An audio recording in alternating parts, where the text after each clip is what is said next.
self-help journal / planner type deal.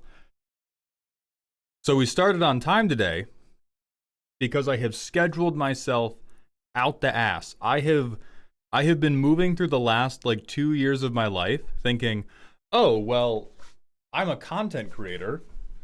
My life is so easy. I'm not busy. I turn the camera on and I crack fart jokes for 2 hours and then I take a nap and then I play video games. My life, free, without a care at all. And we got this, and it makes you write down 13-week goals. It makes you write down actionable ways to reach those goals, all good stuff. It makes you plan your week, then your day, and you have to check in on if you've done the things you planned. And it has space for you to plan every half hour. And we started doing this yesterday, and I discovered that to do the things I want to do, I have to schedule every minute of my time from 8 a.m. to 10 p.m. Isn't that phenomenal? I usually just berate myself until I do the things. Yeah, that's not great.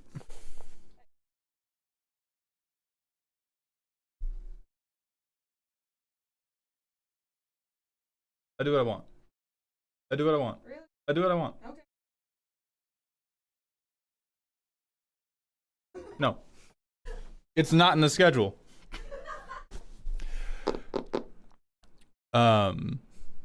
Respectfully, fuck that. It is tremendously helpful. We'll see how helpful it is over a period of weeks and months, but like my problem has historically has not been motivation. Like all of the things I do are things I like to do. What gets me is I will procrastinate and then push things that I care about out of my head, and then a week later I'll be like, oh, I didn't do that important thing, and now my life is a little bit worse because it stressed me out, and I didn't just like sit down and do it. Scheduling my entire day and leaving no time for whimsy is abhorrent.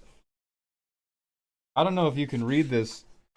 I have 2 hours scheduled for World of Warcraft.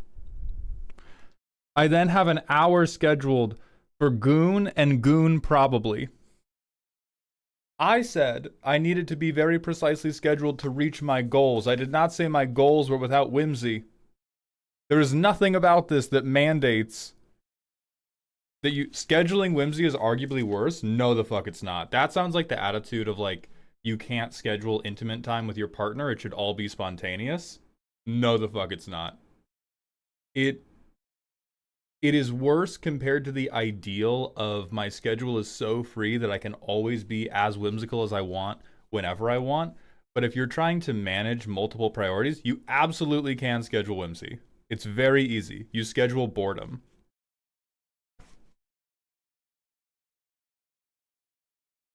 I have written, there is another half hour right after this stream that's walk around and think about stuff. That's whimsical as fuck. The idea that you cannot, like the idea that you cannot set aside time to be whimsical or stuff like that, I think comes from it comes from a bad relationship with scheduling that we develop because of school and work. Like we come to a place of, because our entire lives get scheduled by our parents, by our teachers, by our bosses, we associate schedule with negative labor. And so we're like, oh, if I'm scheduling it, then it's not me. Because historically, when we were children and when we were teenagers, we only got the stuff we only got to do the stuff we like to do when we were not beholden to a schedule. But that doesn't mean that scheduling is inherently evil. It means that scheduling has been used for evil. Scheduling my own mental breaks and dissociations feels like the absolute peak of misery. As someone who has been in the peaks of misery, it's not. I don't know. Like, to each their own, but what happens if I don't schedule breaks is I don't pay attention to how I'm feeling. And when I don't pay attention to how I'm feeling, then I'm miserable. Because I think the like scheduling my own mental breaks and dissociations feels like the peak of misery also implies to me an unwillingness to ever adapt the schedule to new information. Because if I like set aside, I'm gonna take 30 minutes to walk in the sunlight and enjoy nature, and then in that 30 minutes I go, you know what? I actually need more of this than I thought. It doesn't mean that the rest of the schedule is like this immovable fucking object. It is about understanding how you're spending your time and feeling a more visceral appreciation for how you're spending that time versus just like hoping that the right stuff is going to happen. Yeah, you have to schedule breaks or breakdowns will be decided for you. I'm ritualistically on time for everything, so modifying a schedule would probably break my brain. Yeah, yep, we don't got to look into that at all. No deeper. We don't got to go any deeper with that. You're good. You are right. I am sorry. I think you might have actually fixed scheduling for me. I usually hate scheduling because the times I got to do what I want was always unscheduled. Damn. Yeah. Hey, hate to be that guy. Most of it comes back to childhood disappointments. I'm going to do my best to not overuse the word trauma here, but so much of our troubles being productive as an adult comes down to childhood disappointments. It comes down to how schedules and promises and motivation were wielded as bludgeons against us when we were children.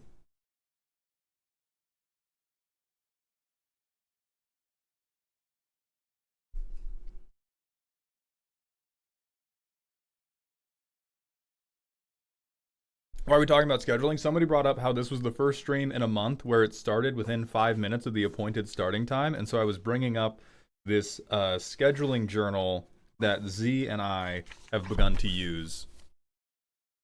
Right, well, schedule normally used negatively is the entire thing I'm talking about. I'm talking about how parents and teachers and bosses schedule your time in ways you don't like your entire life. Because like I even have each portion of the stream scheduled, and guess what? The first half hour of the stream, I scheduled bullshitting. Goddamn correct. Goddamn correct.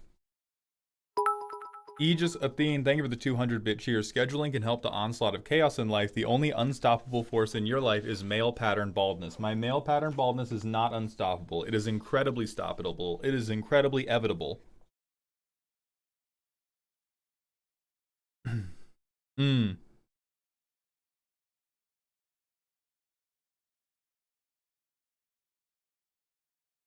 Damn, we got 20 more minutes of bullshitting. We may in fact start early.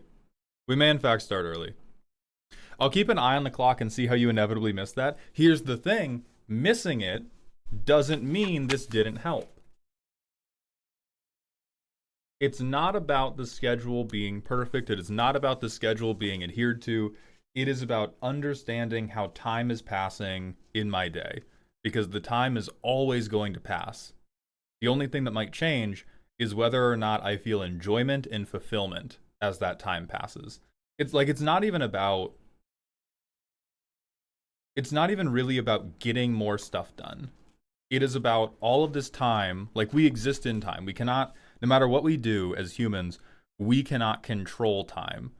We can only wade through it and vaguely do stuff as we wade through it. So part of this is just an exercise in having a greater appreciation for how I'm spending my time. Also, everyone say hi to my girlfriend. Say hi to my girlfriend who got us to do this. Thank you, baby. Damn you, fourth dimension!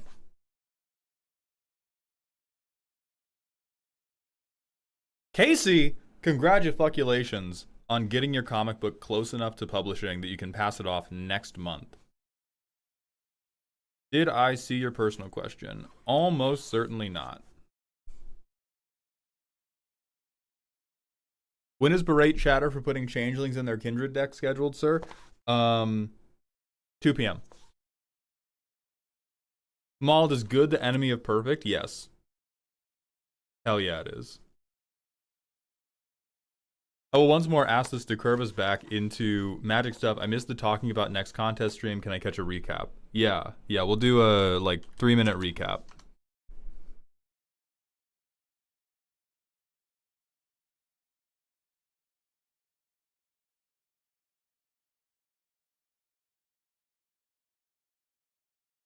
Okay. With the Stompiest Deck Ever competition, which is a continuation of the Coolest Deck Ever competition, the only two problems that actually exist are the entry form was very frustrating. I'll expand that to the entry process is very frustrating. And people are not invested in the outcome of the actual competition. They are only invested in whether or not their deck makes it on screen.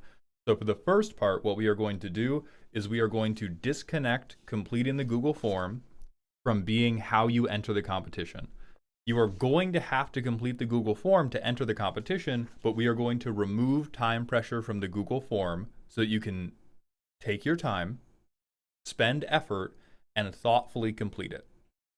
We are then going to have a different method of actual entry that I found out can probably be randomized pending a discussion with a lawyer, and that should smooth out those problems. We will not have people who are submitting half-completed entry forms, not submitting their deck list, and then being grandfathered in 30 minutes later. Then for the low investment and outcome, the first thing we're going to try to do is break it into 2 days. Because the first contest was 7 hours, the second contest... Jazza Proxy, I am lumping that in with being a form issue. Like, issue with filling out the form, issue with submitting the form, all form issues. For low investment and outcome, we are going to try breaking it into 2 days. Because the stream is really, really long. And if I look at the viewership in Magic as a category, the downslope in viewers, is pretty strongly correlated to the total number of people watching Magic, which is to say, like, the same percentage of the Magic watching population is watching throughout the entire stream. See, Glyph, that's the unhelpful type of schedule adherence, because we're basically done now. Because the only other thing to say is, on top of breaking it into 2 days, we are going to try doing giveaways. Second one was 9 hours and a handful of minutes. The stream was exactly 9:11, which I was very serious and somber and normal about.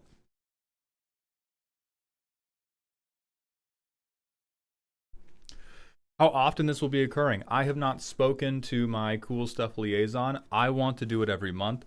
They originally offered me every other month, and I told them, hey, if this makes you guys enough money, you would do it every month, right? And they were like, oh yeah. So now I'm waiting to hear back from them on, did this make them enough money? Intuitively, I think it did. The number of people who told me, like, hey, I ended up using your code to buy stuff from Cool Stuff, the day of the competition or the day after, I tend to... It seems like it went well.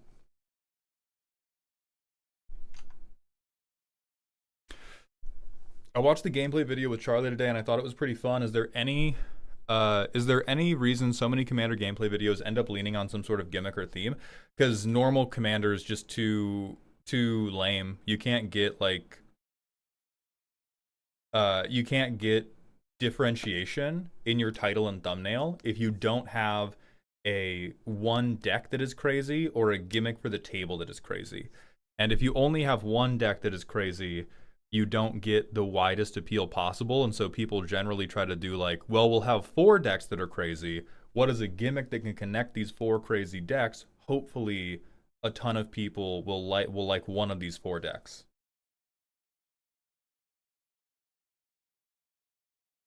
White bread does not make a difference. As long as you use it in any context, you're great.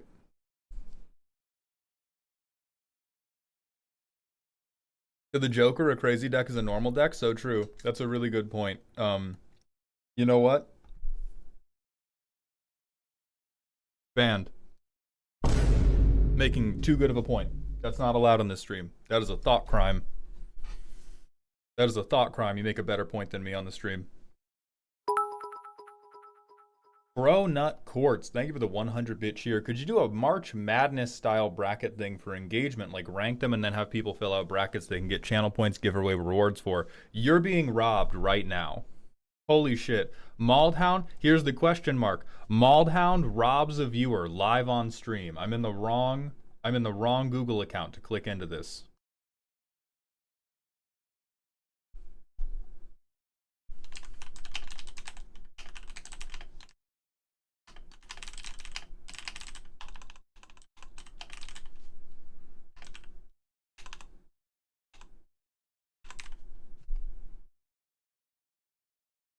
Okay. I just want to make sure we're all totally clear that I thought of this myself and it's my idea.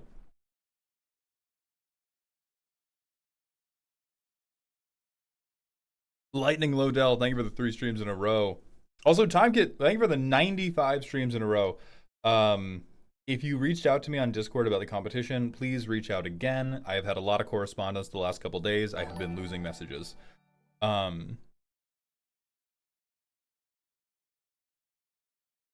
Do you have enough European watchers to make it worth a dual sponsor with like Magic Madhouse for Europe? I will have to talk to Cool Stuff Inc. about allowing that. That feels reasonable to me. I don't know about enough, but I know that I don't have non-zero European viewers. Hi, baby girl. Soulstorming, thank you for the 45-bit cheer. Mauled, give that man a good sub for being a good idea haver. That's a good point. A good point. How do I don't know how to do that. March Maldness! Oh my god.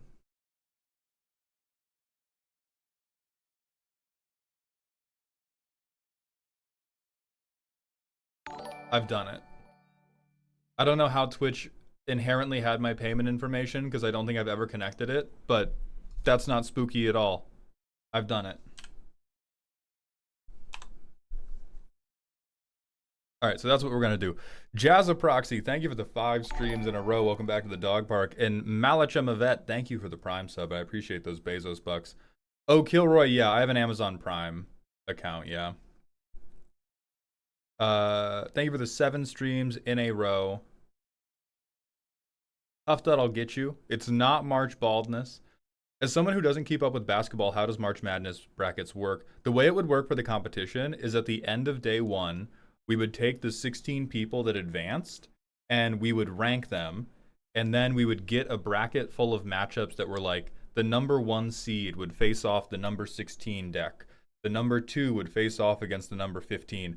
So there would be some matchups that are tighter than others. And the benefit for having like the coolest deck day 1 is that you would have an easier path to victory until the like final 4.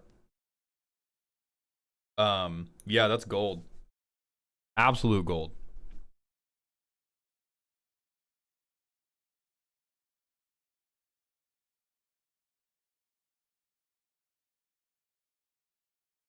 Yeah. With March Maldness, we would have, I think what would happen, I would need to get a mod for the day of the tournament.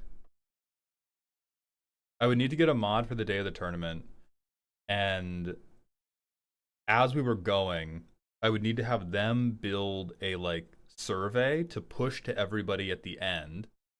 And then at like in like the last hour, I could be like voting is ongoing maybe the whole time. I don't know how we would do it, but we would set up some open voting method where you could like ranked choice vote for each of the decks, and then chat could set the order. Mauled, how do you feel about everything being owned by like 7 companies total? It's awful. It creates nearly every problem that conservatives talk about, which is really, really exhausting, because there were a bunch of comments on the video I posted about the Medicare being able to ban gender-affirming care for people with gender dysphoria, and there were a bunch of right-wingers commenting on there about like, well, you just want to piggyback off of my hard work. What do you think Jeffrey Bezos is doing?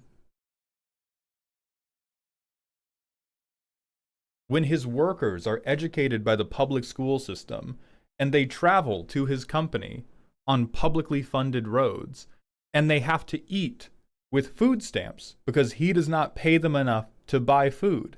And they have to be on Medicare, which is publicly funded because he won't offer them good enough health care. Like, what do we think the one trans person is the one piggybacking off of your labor and not that guy? Really? Really? It's like, it's such a wild disconnect from reality that it's hard to wrap my head around, because they'll then go like, oh, but he worked hard. We have a free market. If somebody was working harder, they could do better. No, they can't, because the government is subsidizing that guy. If Amazon did not reap more in government subsidies from you than Medicare ever would in your whole fucking life, they would collapse instantly. And we could have legitimate competition, but we can't, because the people who want to compete with him do not have billions and billions of taxpayer dollars to help them maintain this entrenched fucking monopoly. It's so dumb. It's so dumb that we're getting mad at the person who wants a surgery that is statistically going to save their life, and not at the, like, literally 5 to 10 people, single digit people who are openly robbing you. Like, oh my God.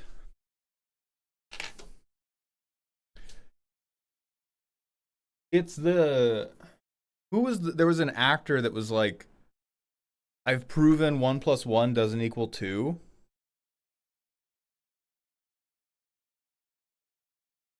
TBH, 90% of the time they don't care, they just want an excuse to be hateful. I agree that they're selfish. Terrence Howard, yeah, God.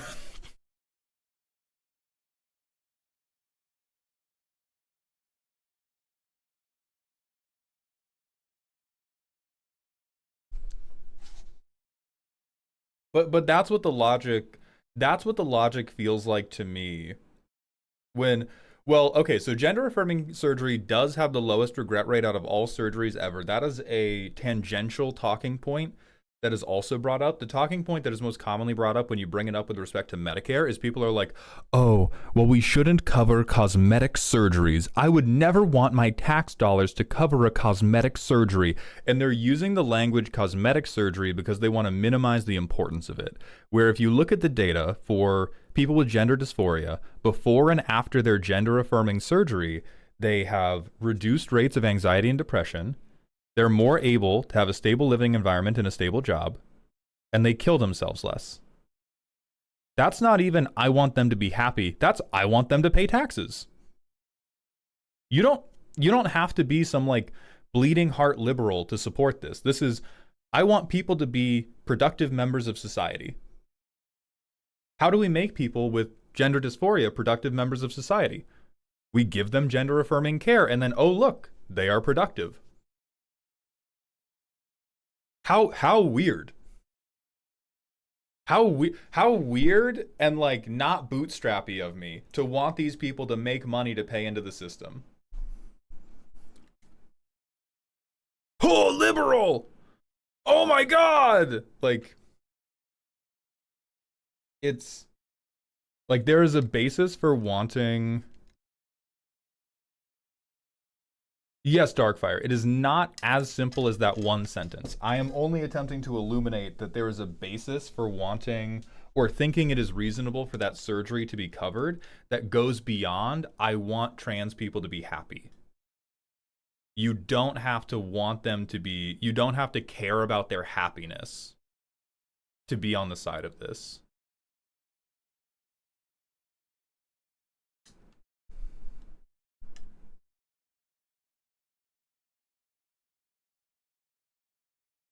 I still don't understand how these capitalist exploiters expect to keep making money if they've stolen all the money from literally everyone who can pay them money. Well, they have more to steal.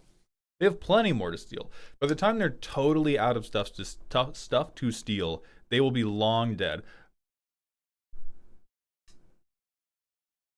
Yeah, God of reality, how about you get the fuck out of my face, dog? I will talk about whatever the fuck I care to talk about. I will spend the next 2 hours talking about a lemon bar recipe if I fucking desire to.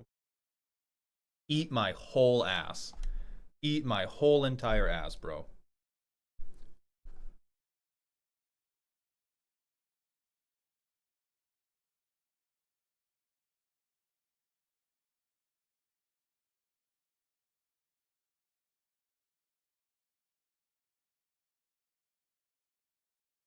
Yeah, Marty, mental health is oftentimes considered not real because we can't see it. It's incredibly dumb. Do you have an actual recipe? Or is it more of a hypothetical? Total hypothetical. I do not have a lemon bar recipe. I do not have a lemon bar recipe.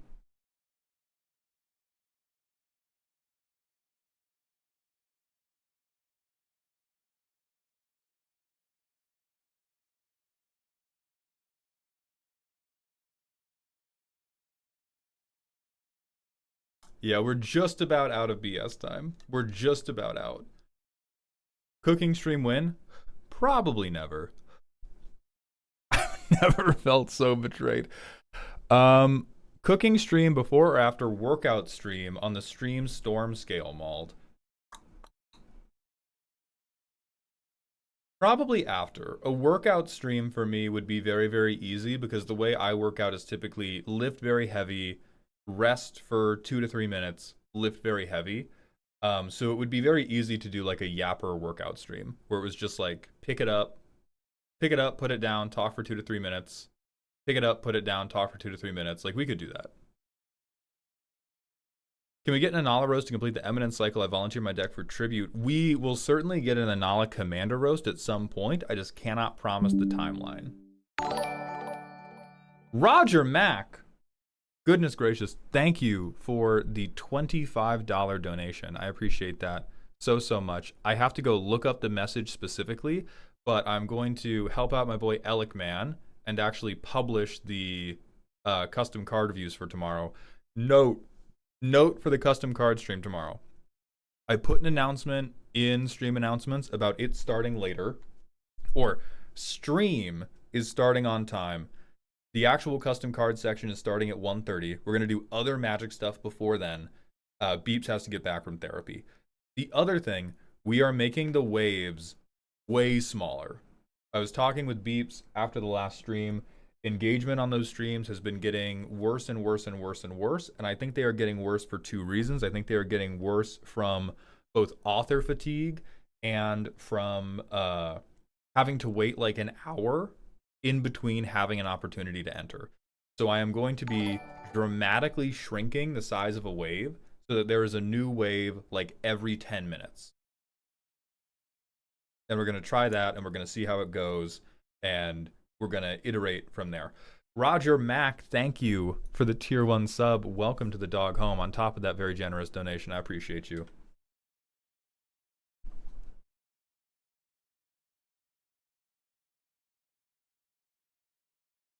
Innistrad, I'm very happy to hear that you are consistently a turn quicker, assuming no one hits back. That is, I tried to give love to that concept in the video. That is the trade-off you are making, right? Those are the buckets.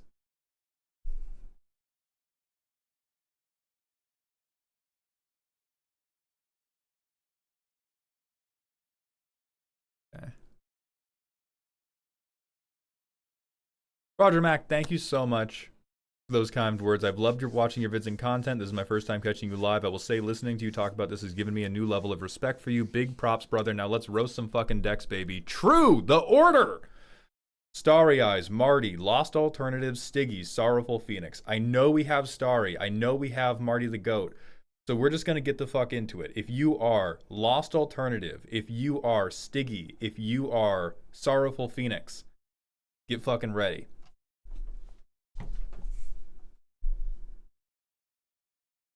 Pending Platypus, different partner anniversary. Thank you so much, though.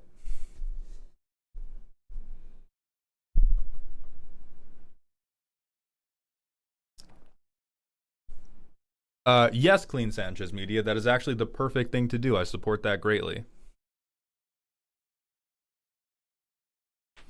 Stiggy Aelia is over on YouTube. Sorrowful Phoenix is over on YouTube. That's great. It means the only person we are still looking for. Everybody's here. Beautiful. Lulu, I can technically add it. I don't want to pay Streamlabs enough to multi-stream, which means I have to download and set up a different bot to collapse the stream chats together. So that's why we haven't done it yet.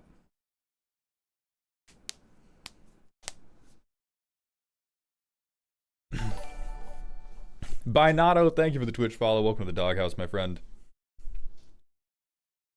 We are also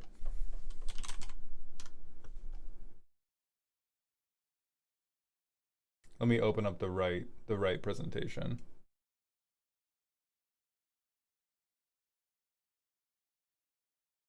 Close this down. Old people, get the fuck out of here. All right. We are also going to be, okay, it did not start recording. Now it has. We are also going to be changing one little thing about the roasts that I think will make them more fun for everybody involved. Right now, when we roast your deck, I open the deck list, I read your primer, I look at all the cards, I tell you why you're a bad person, and then I playtest it to prove it. I think, and this has been reiterated by many of you, that playtesting part is boring and at times feels a little mean when I'm really, really right. You know, I'm kicking a child when they're down.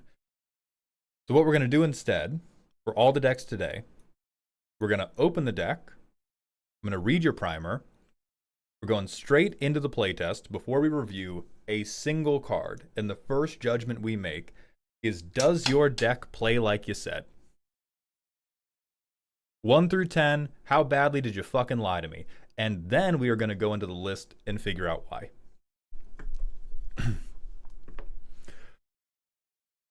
So yeah, we'll still get the Amazing 7 plane short. We're still playtesting, but I'm not going to go into the playtest with any preconceived notions about how the deck is going to function. Right now, I make all of my assumptions about how the deck is going to work, and then I go in and I confirmation bias my way through the playtest.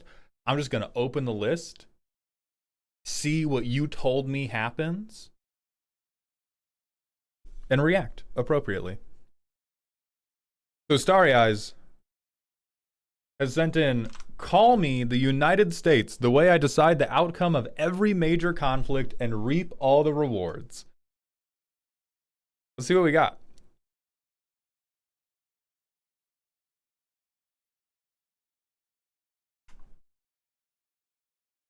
Okay, I have a protection spell.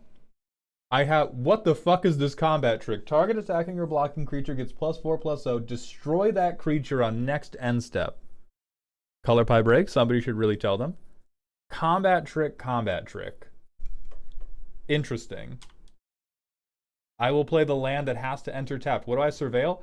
A draft common. Oh boy. You can go in the trash. I get Giver of Runes. Oh, uncommon, my fault. Draft uncommon. I'll crack Wooded Foothills. We're still going to go ahead and pretend that this is mana fixed. I do not think it is worth blowing trash the town on this. So turn 4... I will shock this in, and I will Marisi. So now my opponents can't cast spells during combat. Whenever a creature you control deals combat damage to a player, goad each creature they control. Yeah. We can Mother of Runes other people's stuff to make it unblockable. So maybe we've been doing that on like turn 3. So now we need to deal combat damage. So I would probably Flush Portico. Okay. Interaction. That's never really a bad thing.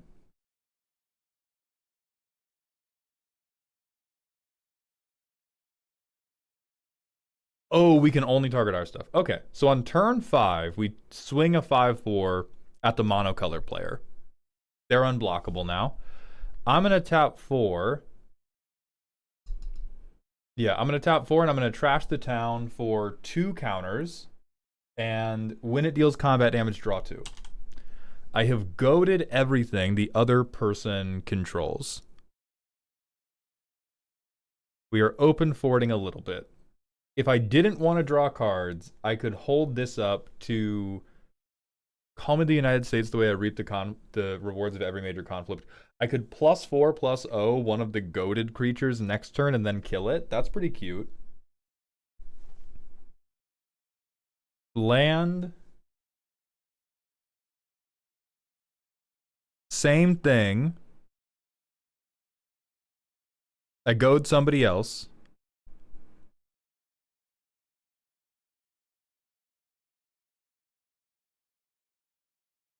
And then on somebody else's end step, I Windshaper Planetar.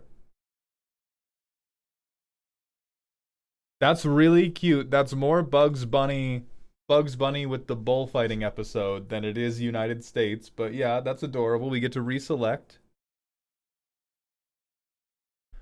+4 and double strike is instant death within that power. That's true. Did you hallucinate? Where we get is the +4 and double strike just to like your third eye opened and you saw a way this deck could win the game? The compelling thing we have here, yeah, okay. The compelling thing we have is I give Marisi unblockable and I commander damage somebody. So I flashed in this. I didn't have the mana to double spell anything. I Orchard. I'll Exploration because that's mana neutral. Please pretend that's fetchable. I can goad somebody again. So if I've hit the same person every time, I have Voltron killed 1 person. I'm super open to removal the whole time, though. I'm super open to other people just straight murdering me the whole time. I can remove 1 creature in a very funny way, and I can remove non-creature permanents relatively well, or I can delay my death by a turn. Oh my lord, a 2/2 white knight with vigilance? Say it ain't so. Say it ain't so. +2/+2 trample, exile target creature with power 5 or greater. So where is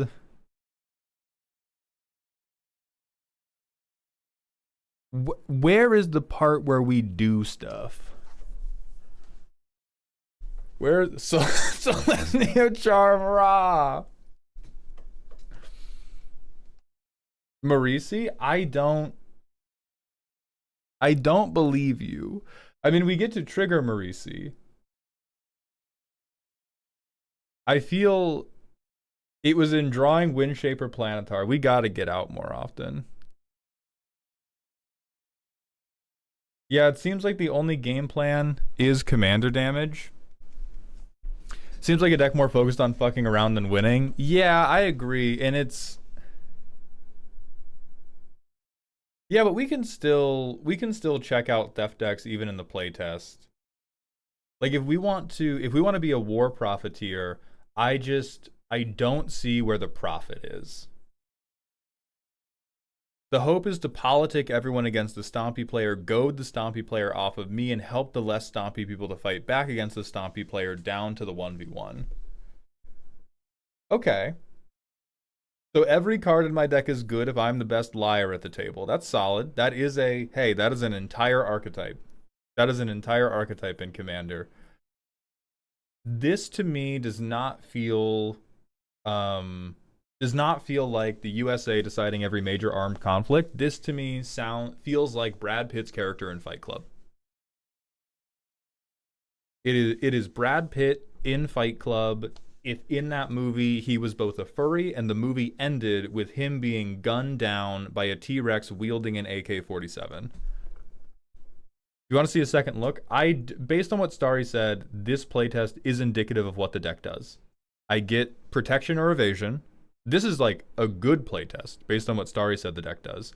I get protection or evasion onto my commander to make sure I can begin goading, and then I hold up quirked up little combat tricks and hope that I use them effectively to make other people fight each other, fight people who aren't me. I will pray for you. My largest concern is the two words that make bracket 2 tables the most angry are goad and mill. So thank God you don't have a Mesmeric Orb in here. But the ability to politic with a deck like this feels tough. People get salty about goad. It's very 50-50. A lot of people are either like, goad is the funniest thing ever, or they're like, this is the most annoying shit I have ever seen. I hate you. I hate you so much. What do we do if they decide they don't want to be influenced? We die. We die ineffectually. It's very... So in a way...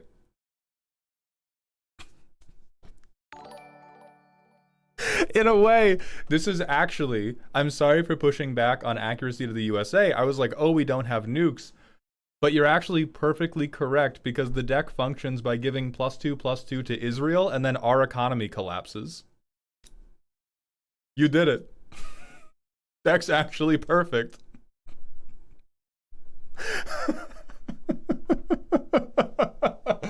I love it now. I love it now. It's changed nothing about it. Yeah, geopolitically accurate. Geopolitically accurate USA.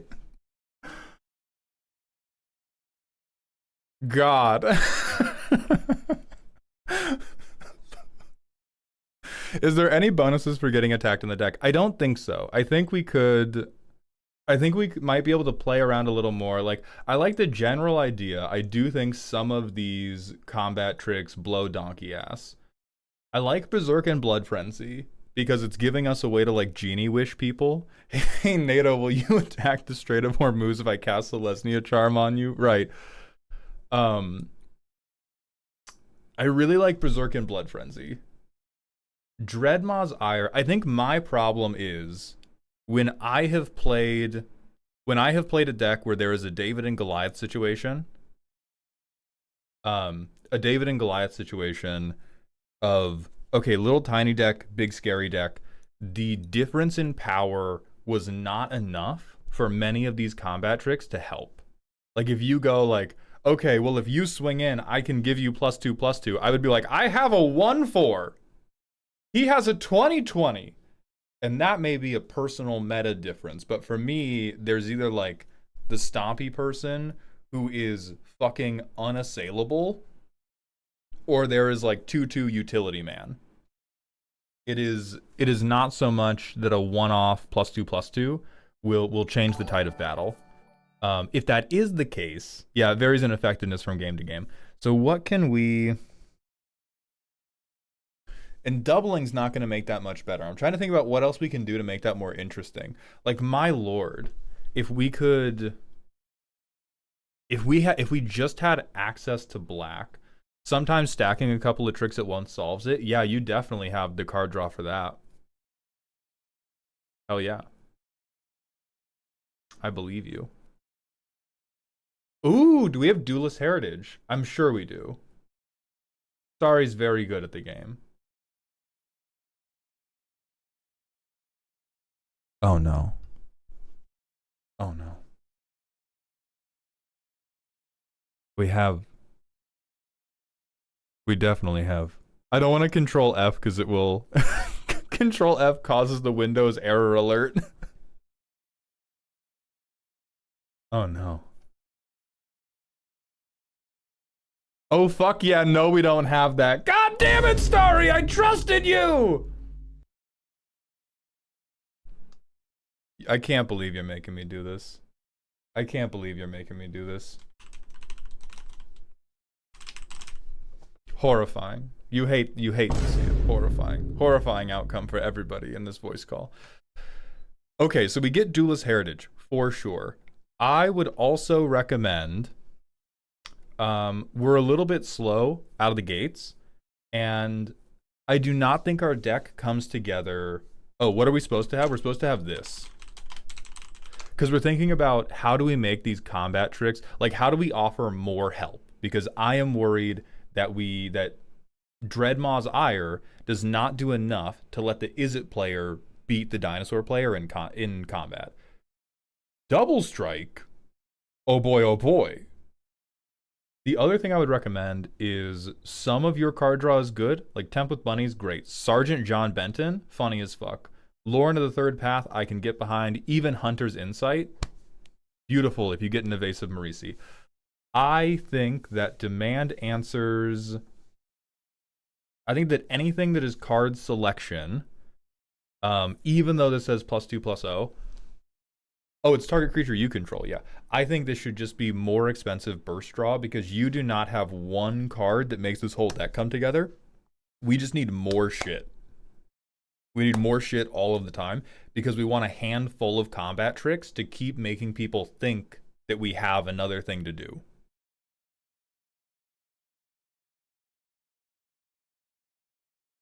Well, okay. So you went straight to Black Tar Heroine. I don't know if that's what I'm talking about. I meant like a 3-mana draw 3. Because then we can play more into this like geopolitical collectiveness. me and Israel draw 3 cards. If we're gonna continue the metaphor. I think Sazacaps is fine. I just want us to go card positive. That's my only thing. This card, like, if you compare it to a mid-range deck, most mid-range decks, you want to spend a card to get a good thing. We want to spend a card to make a shitty thing slightly less shitty for one turn. That's a beautiful dream, but if we're going to keep up with the decks that are just using a card to play a good card, I think we're going to need a lot more cards. We could Coveted Jewel for sure. Coveted Jewel is always a funny one. Spoils of War for sure. Spoils of War type shit right here. Look it up.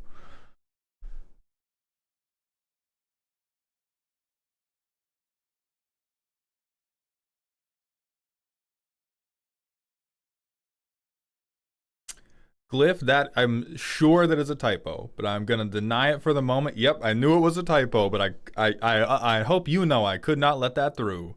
Thank you, sir. Oh, we have it. We have it. Okay. What's Nature's Blessing?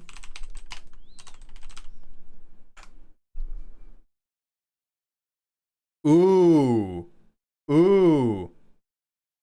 Oh, you gotta play this. Hold on. Hold on. Hold on. Holy moly. Holy moly indeed. Discard. So this is why we need 1,000,000 cards. If the combat trick in our hand does not work, banding, bro!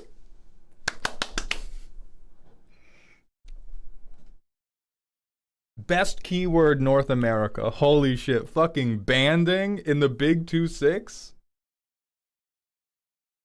Yeah, it doesn't end. These are not until end of turn. This is like forever. Forever. That's so hot. That's nasty as shit, dude. That's nasty as shit. What does banding do? So normally, the Bone Lord, if you attack in a group, your opponent gets to decide what they deal damage to. Banding, you attack as a group. They have to be blocked as a group, or you can't attack as a group normally. But think of it like if you attack and somebody multi-blocks you, you get to decide what you deal damage to. In banding, if I attack or block as a group, you assign your blocker, and then I decide how the damage gets dealt. So let's say I have, you have a 5/5, and I block you with a band of 3/3/3s. Normally, you would kill one 3/3. In banding, I can say your 5/5 deals 2 damage to one 3/3, 2 damage to another 3/3, and 1 damage to the last 3/3. None of my creatures die, yours does. It's really good. It's really good. Isn't that a new rule now, though? No, this is changing who gets to make the decision.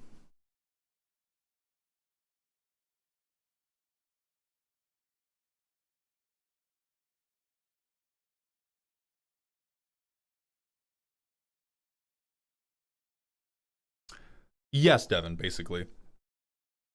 Anyway, so that's great.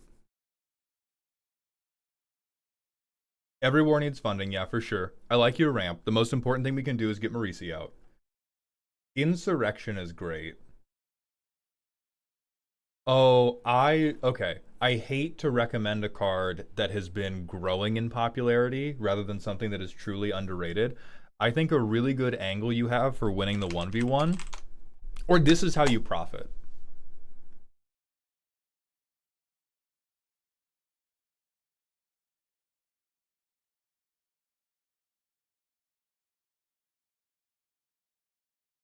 Hmm. Wait, this is tough. No, I kind of see why you didn't play this, because it's beginning of combat, so we can't goad everything and then take it. This is frustrating. It's almost perfect. It's almost perfect.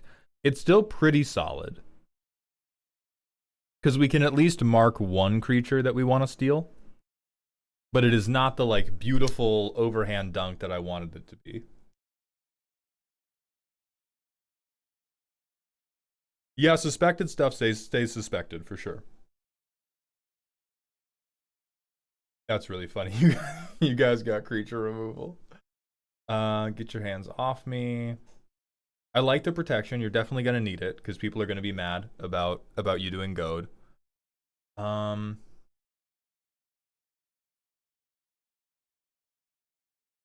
All right.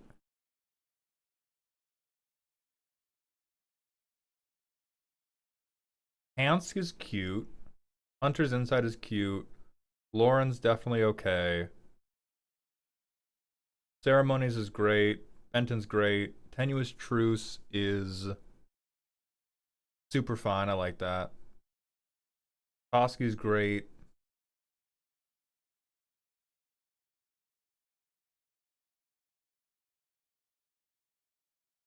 Depending on how good of a liar you are, depending on how good of a liar you are, I might swap out Yesman for something that is slightly better at drawing cards because, like at the tables I play at, where I am a known rat, people would never give it back to me. If you can get people to give this back to you and you can get 4 or more cards out of it, hell yeah, go off. Otherwise, we are already committing like a tenth of our deck to ramping to Marisi, and we're already committing a tenth of our deck to protecting Marisi. At that point, I would just mix in 1 or 2 more expensive cards that let me draw 5. You've had good luck with Yes Man, then keep it for sure.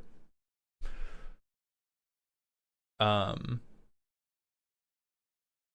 any of these 6 mana draw equal to power cards, 6 mana draw 5 probably sets you up for most of the game. If we don't want to do like tutors and stuff. It is kind of, it's not perfectly aligned with how you want to spend your mana, because you kind of want to go like, I think I'm more on Secret Rendezvous, because you want to go like 3 mana, draw 3, pass with 3 mana open. But Marisi would let you draw a ton if you are ever okay with tapping out after Marisi has been played. And this was the deck you would have submitted for the original contest. In the original contest, I think you would have made round 2. Actually, it depends on what the state of the Iran war was at the original contest, which I can't believe I'm saying that about a commander deck building competition, but what saved this deck to me is the comparison of we give Israel +2/+2 and then our economy collapses. If it was not for that specific comparison, I think I would have been a little bit off on it, because we have the carrot, we don't have the stick. We don't have the big gun we point at the rest of the world, which I think is an element that is missing a little bit, because I see how we are navigating all of the other armed conflicts. In this version of the list, I don't see a ton of big benefit. Like, we're definitely fucking around. We weren't at war last month. You would have had trouble last month. You would have had a little trouble last month then.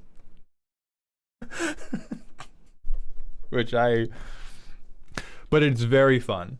Like with that frame of reference in mind, it's really cute. I like it. I trust you as a player enough to navigate it.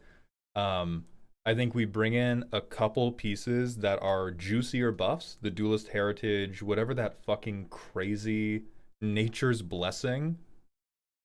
And then the other buffs I would consider are green cards that gives Death Touch.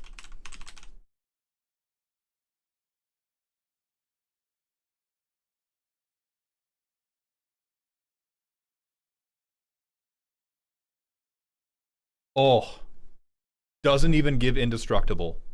Oh, hey, Storm player, swing Goblin Electromancer at the Dinosaur player. I got you. That dinosaur is dead. And they go, okay. They're both dead now. Yeah, exactly the energy. And it replaces itself. Yeah. This is the hot dog shit we need. Again, Commander Legends Battle for Baldur's Gate saving another Commander deck. We're doing some Goad, Bone Lord, yeah, but it's not all in on Goad. Are there any other beauties like that? This one's more expensive because it's older. You'll only get them to believe you once, right? You will only trick them once, but I think you can politic with like, hey, swing your least important creature, swing your least important creature, and I can, or block with your least important creature. Like if I make my commander unblockable, I hit you, you're the dinosaur player, you're goated. You swing at somebody, and I say, hey, block their commander with your least important creature, and I will make sure it dies.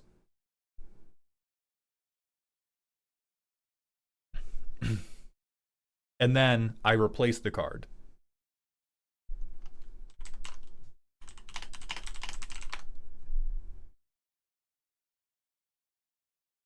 Gift of the Viper is really strong. I was looking at these two because I was imagining them from the standpoint of I want both creatures to die. Gift of the Viper is a very, very powerful card, though. Very, very good for a deck like this, for sure. As I said, I've got to have it already. Okay.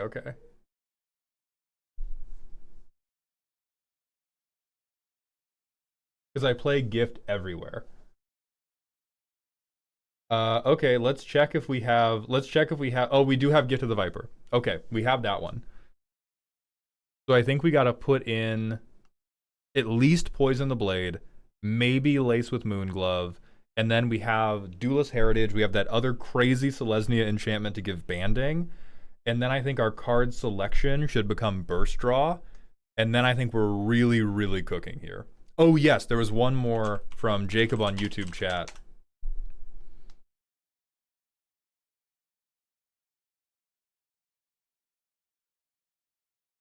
This has to be our Dick Cheney. This has to be the Dick Cheney of our deck, if we don't have it already. Oh, it's a $17 Dick Cheney, though. Holy shit.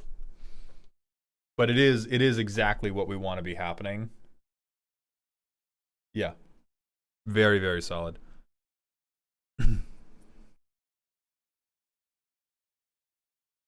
The printer paper is calling out to you.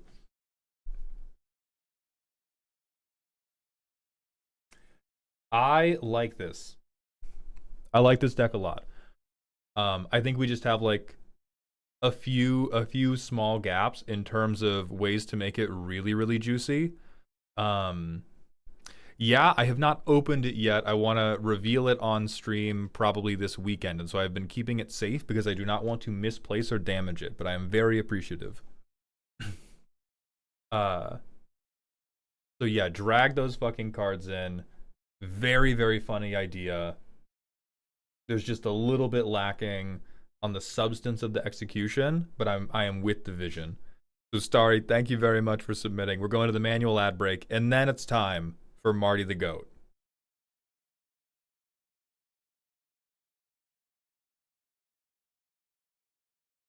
Firemane Commando's fine, Aegis of the Grail. I just don't want us to be tapping out for too many 5 mana and above value engines. Because this deck, which is why I backed off of Rishkar's expertise, like once Marisi is down, we really don't want to be tapping out.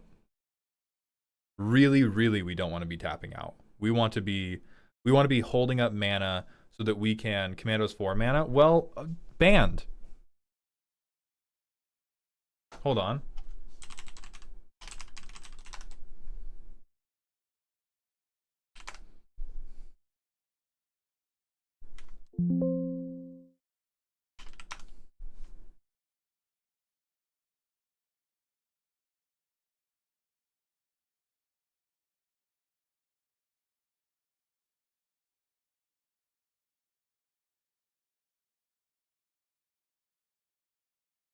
What now, idiot? Fuck out of my stream. Spreading lies. Foolishness.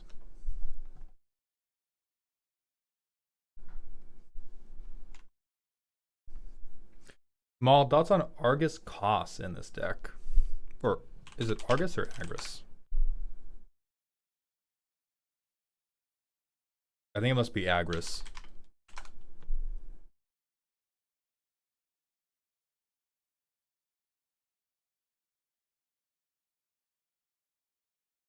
Ah, Spirit of Justice. That would be really solid. Especially if you do include Hot Pursuit.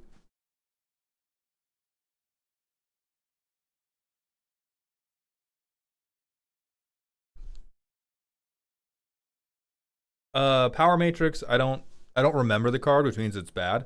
Crescendo of War, we could definitely do. It opens us up to getting murdered really easily, though. Because Crescendo of War, we don't have many blockers. We cannot escalate things that quickly, actually. Because if we escalate too quickly, we get fucked.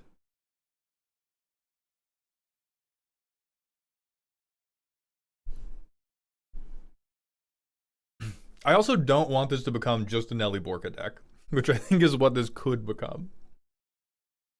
All right, I gotta go use the bathroom. Then it's time for Marty the Goat. Marty's saying, read the primer before you playtest. The primer in the form or the primer in Moxfield?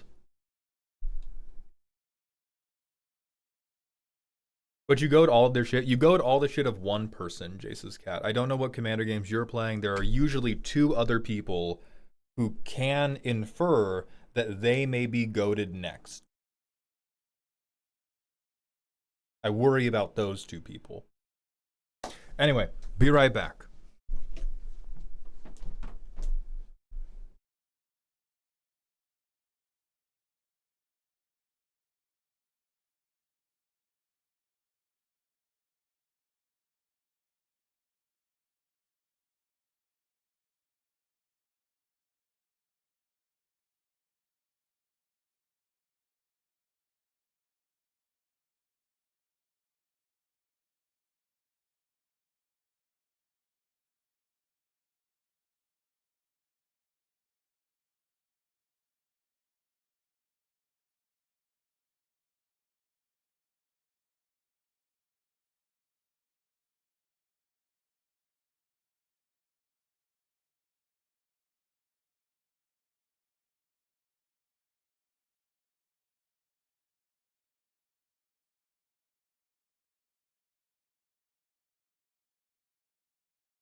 Eight, thank you very much for the happy partner anniversary.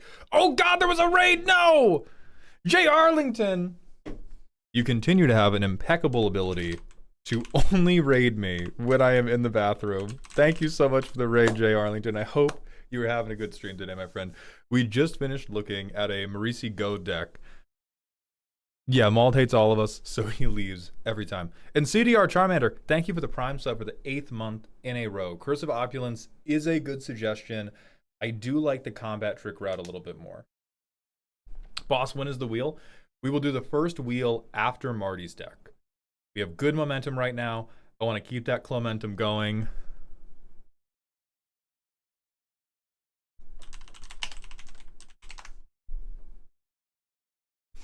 Thank you so much, Find Ivy. I appreciate that. Hello from or to Finland. Or wherever you are. You just happen to know Finnish. Primer in Moxfield. Got it.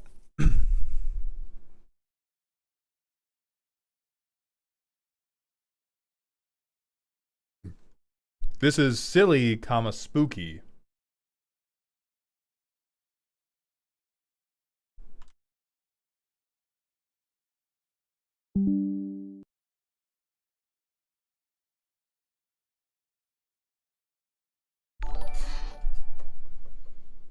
Yeah, I'm spooked.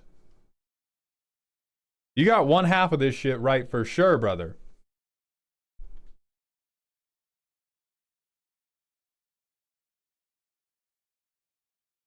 I present here a deck that was never meant to see the light of day, much less actually be played, but here we are. It started out as a stupid idea that I at one point decided to see if I could make playable, but then realized for simic reasons played much better than expected. Mechanically, the deck is a simple ramp into Big Stompy and win through combat. Bunch of other bullshit. What I'm looking to do is improve the deck at its current intended bracket while also maintaining or possibly improving the theme. I don't know if I needed to read this. I think I just needed to read the title. So, we have here a woman. And we have here a giant octopus. Boy, I wonder.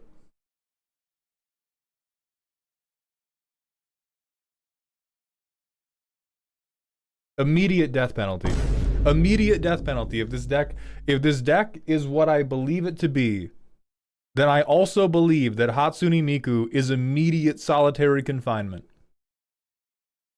Immediate solitary. You need a different art yesterday. You bought the secret lair? You like it? I don't care. You gotta swap that shit out now. This woman is forever 16. Mald hates Miku? My understanding is Miku is an eternal 16-year-old. I don't know Hatsune Miku like that, but people have told me that she is like a digitized eternal 16-year-old. She is like she's like this guy's e-wife except a child. Like if this pink-haired hologram was a child. Anyway, Yavimaya, I ramp. I have 2 mana now, so I can up the beanstalk. I get to draw a card. I don't hit my land drop. Devastating. I Sylvan Library. Next turn, I draw 2 more. Where is my fucking land drop? God hates you. God hates you. Alright. We start again. Do we have lands this time? We have 2 lands this time. We have 3 lands this time, even. We have 3 lands! We can do it! We can do it! Land. There we go. That's a fuckable elf. You can stand on that business. Mana drain, the whole deck. The whole deck is a sex joke. Why did you not think there would be a drain pun? We're gonna have mana drain. We're gonna have a random card with feed on it. We're gonna have this for sure. We're Simic. If we don't have this, I might ban you. Where's the art I used? Okay, so Yavimaya, nothing. Island, nothing. And we're in bracket 2 right now, so this is okay. Island, first elf. Island. We set up our second hot woman. And we Lifecrafter's Bestiary. So upkeep, scry 1. I don't need a land right now. Turn 5. Can I activate abilities? I don't think this lets me pay mana for a triggered ability. So I have 7 mana I can use. So I don't have anything that I can play. Well, if I played Castle Garenberg instead, hold on. 2, 3, 4. So I pay 4 mana into this. I add 6 green, which doesn't fix my fucking... Okay. So I can play 6 green, 2 blue from Gwenna, play this, it untaps Gwenna, she gets a counter, I can use the floating green to at least draw a card, I don't get the shoot effect, but that's fine. Gwenna can pay for Halana's, I'm pretty sure about it. I distrust your literacy. I mean, you made a deck that was just every hentai anime in a nutshell, so I don't know how much authority you have here.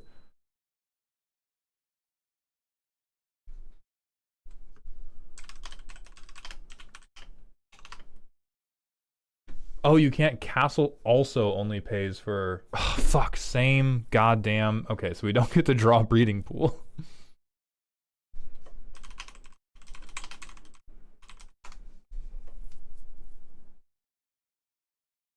I'm not trusting the AI overview, but...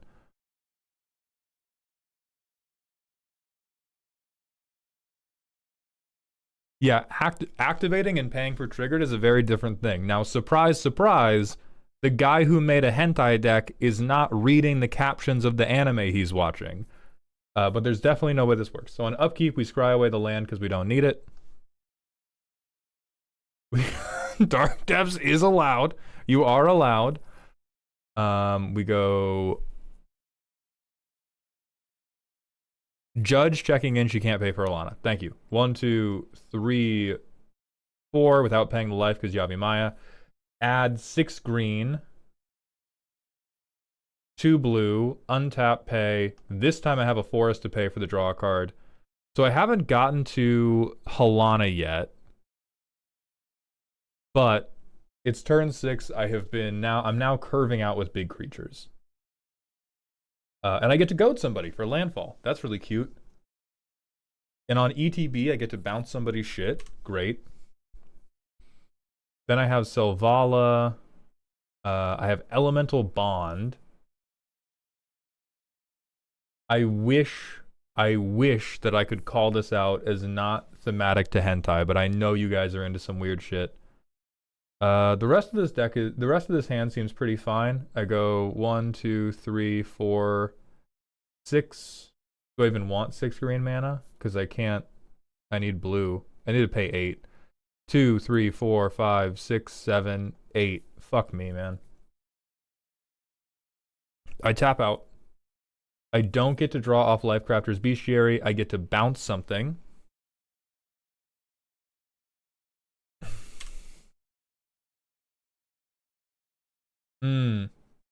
Okay. Respectfully, dog shit, dog shit, dog shit.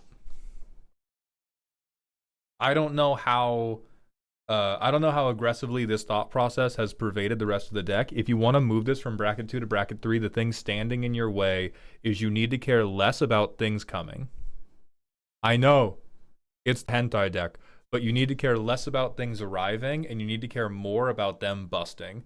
Selvala is a pretty good card, but what we are lacking is we are now out of threats, basically. Anybody want to raise their hand if they think turn 8 in a bracket 3 game, a couple effectively like an average board of 3 7/7s with no keywords is in a winning position? Again, no interaction has been done to us.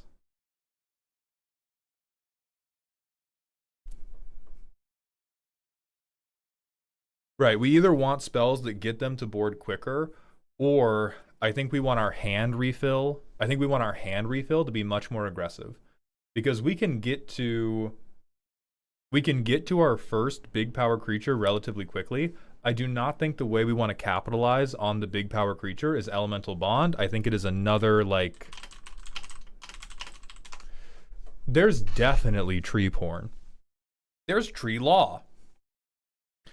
Elemental Bond earlier would have drawn 5, right? We could take turn 5 off of our commander game to play Elemental Bond. What I'm saying is I don't think we want to invest in setup. I think we want to invest in earlier threats and then capitalize on those threats to vomit shit out. I think that is a superior strategy towards playing more setup. Playing setup, setup, setup, setup, setup, value, value, value, value, value is the bracket 3 mindset. Or bracket 2 mindset. I misspoke. I'm so sorry. It's the bracket 2 mindset.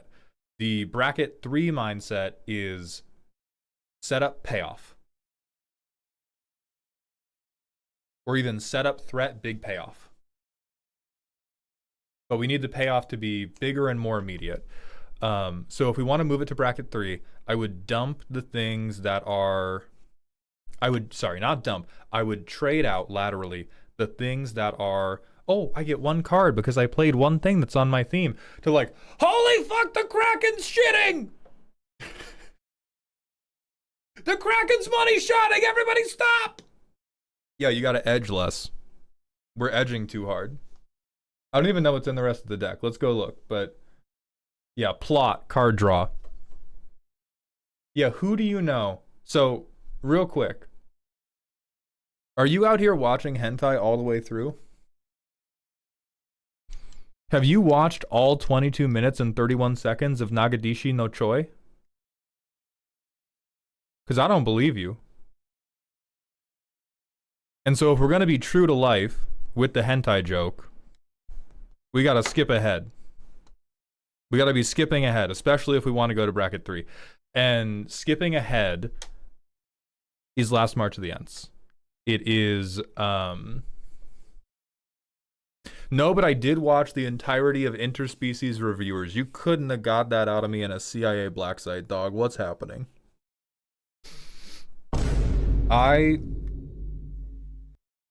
There are so many questions I ask in my life that I want answers to. That was one of the few times it was so rhetorical. So rhetorical. Such a door that never needed to be walked through. And you just charged on through. That show is peak. What's wrong with us? I feel distant from God right now. Wait, no, it's good. Hey, this was the door. Rhetorical door. Everybody stop walking through it right now. Everybody stop. Now that show is actually great. We all know too much about each other. We all know far too much about each other.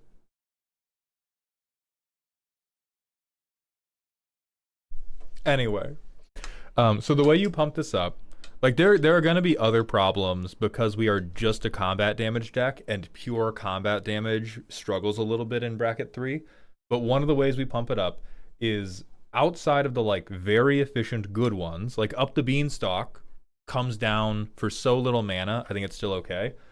Bond, Bestiary, Empathy, Smuggler's Surprise, we can cheat stuff out. Tribute, all of these that are like, oh, I'm going to get a trigger when they enter and I'll draw one more card. I think those get traded out for, I have stuck 1/8/8, who people probably aren't removing because it's bracket 3 and it's a single 8/8. And then I capitalize on it to draw 8, vomit stuff out. Now on a theme basis, I think there's definitely some expanding you can do. I know I'm going to sound crazy. Maybe I just have too much of a zoomer attention span. I'm not sure. I think there's an argument for it being more than just tentacles. Cronut, you gotta stop. You gotta stop. The implication was there. We did not need to explicate it. Add ugly bastard cards like Craterhoof and Destroyer of Providence. So Marty, I'm gonna send you the bill for this. Because we're kidnapping Cronut and we're putting him in therapy. Ooh, Spawning Kraken does for sure match the joke. Spawning Kraken definitely does something here.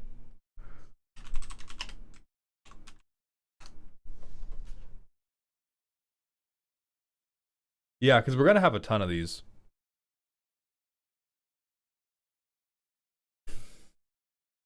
And then where do we have? Filler, mana. I think High Tide is cope. I like the rest of these. Cronut is the only person here truly serious. So I think the rest of your mana is fine. I don't believe in High Tide because you can't capitalize on it enough. Or, here's the thing. Okay. Here's how we do High Tide. If you want to play High Tide in your Funny Funny Hentai deck, it has to be Sharpie Cube.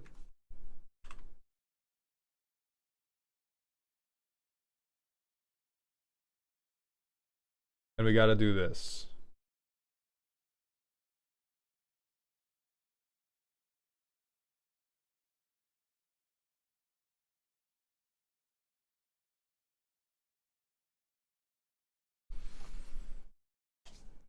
Then I will allow it. But there is a definite rename that has to occur here. We must be splooshing.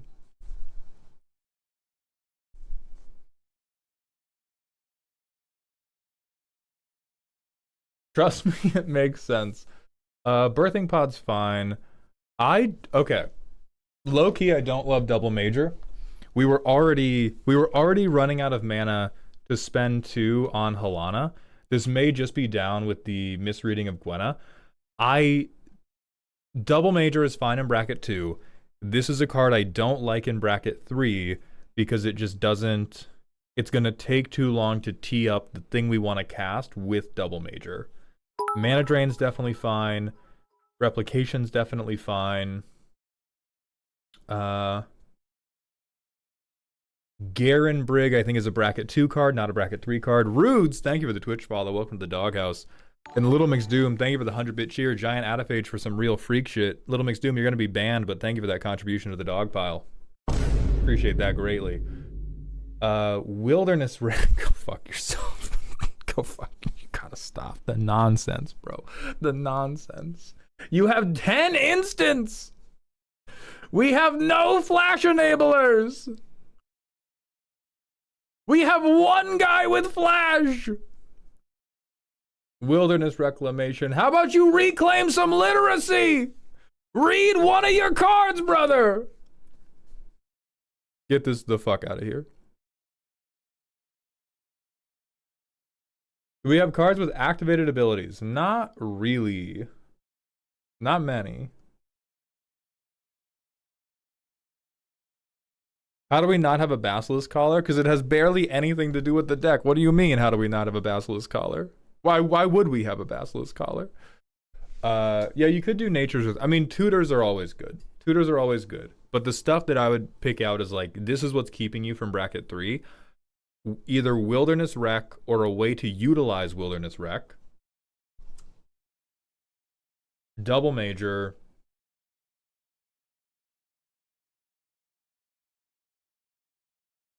High Tide or a way to capitalize on High Tide. And then these ETB card draw engines.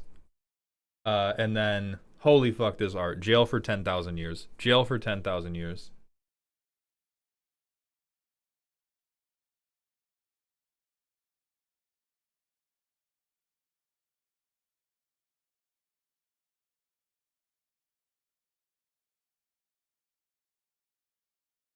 I also don't love Rash Me. I think Rash Me is along the same lines of like, I'm really hoping for a high roll. But if I don't get the high roll, this is a 4-mana permanent that doesn't really do anything.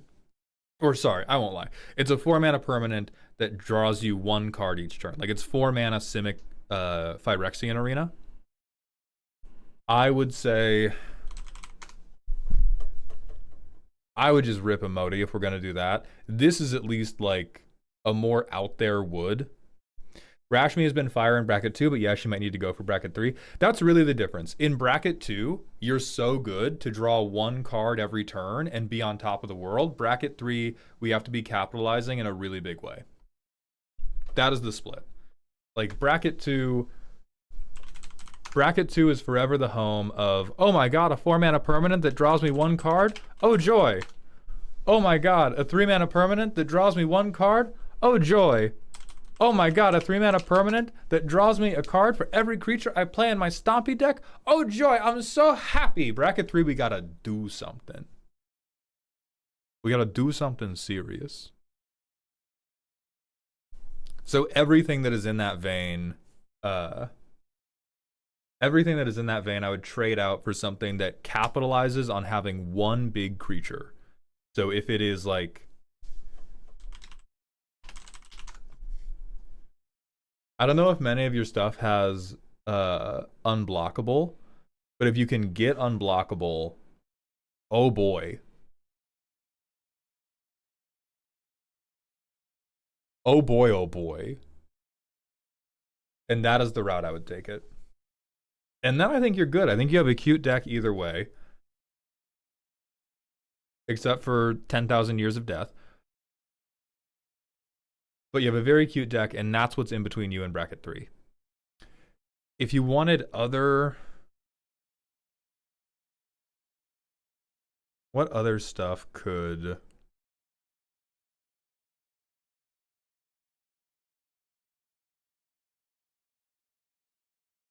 I feel like there's oftentimes a cloning, like, there's just, they add more and more characters in hentai. This is another bracket 2 card, though, that I'm suggesting. This is another, like, greedy doesn't do the thing you want to do card, and it just has a normal hot woman on it, so that's also a point against it. I'm going to say no to this one. This is a no for the bracket 3 dream. How are we using Dark Depths? We're just looking at it. That's the problem with you guys nowadays. You just want to use Magic cards. You don't want to love them. You don't want to appreciate them. We're just looking at it, dude. We're thinking about what those tentacles could do if we ever spent the, what, 30 mana to remove those ice counters, but we wouldn't. Because we respect the card. Mald, is Clone Legion good enough for bracket 3? It's felt terrible almost every time I have cast it. Not unless you're just shitting mana. What kind of draw power do you suggest for upgrading like you mentioned? I would say anything that does burst draw off of power matters. So if you go, the O tags you want to look into. Burst draw, power matters, commander, Simic.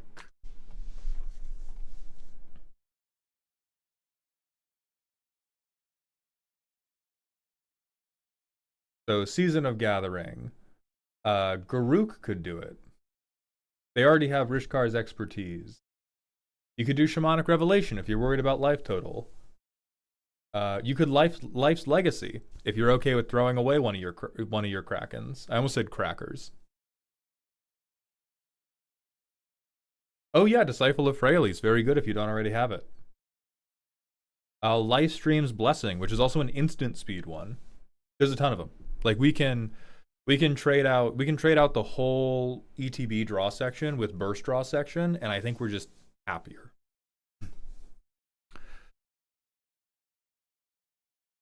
And then there was one other.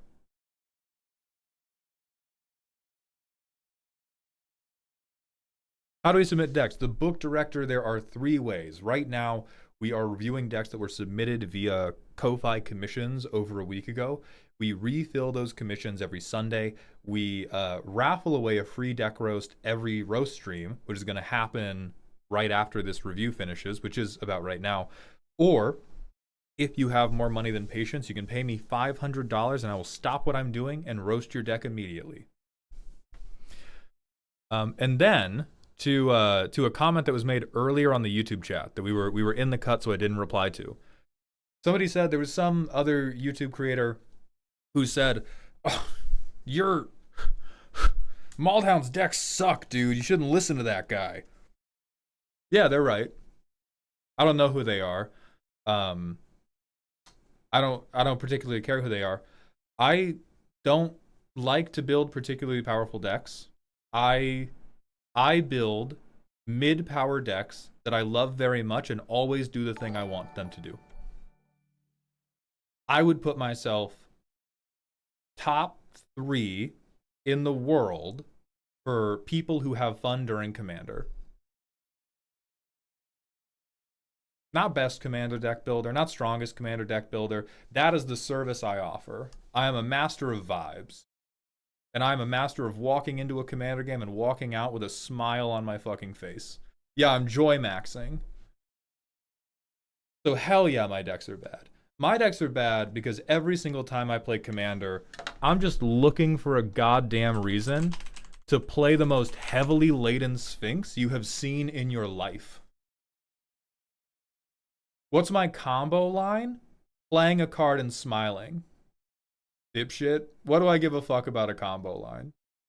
I'm here to have the best time of my week in this 90 minutes to 2 hours we spend together. I'm straight whimsical. Combo line, you said? Managing mana, you said?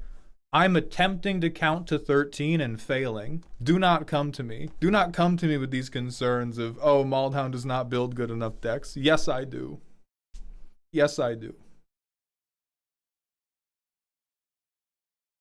Combo line is play card, feel joy, pass. Yeah, like we want to be, in my mind, there is a bare minimum for effectiveness to allow that joy to happen.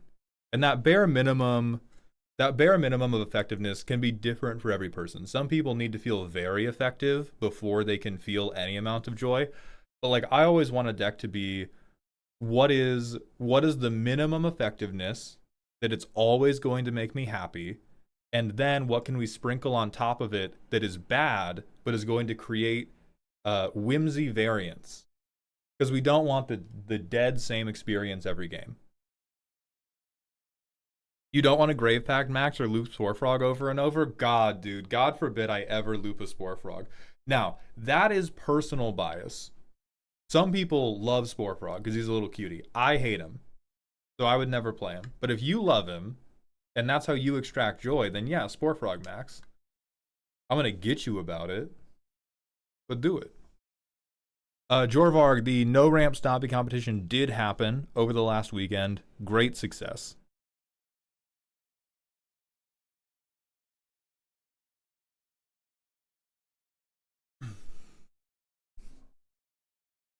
All right, let me drink some water. Let's spin the wheel.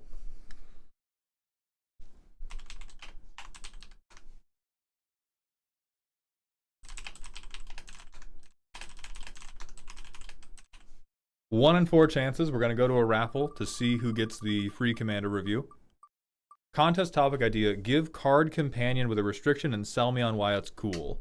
Oh, that's really hot. All right, we're not doing the raffle after this one. We are going to do one more deck, roll the raffle again.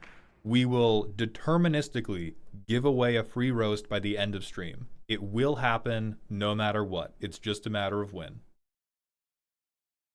All right, Marty, yeah, you're out of jail. You're out of jail. I'm going to put you... I'm going to put you here. Decently solid. End of the day, you're still Simic. I think we have, for bracket 3, misunderstood how our threats fuel our payoffs for bracket 3, but for bracket 2, you got a perfect deck.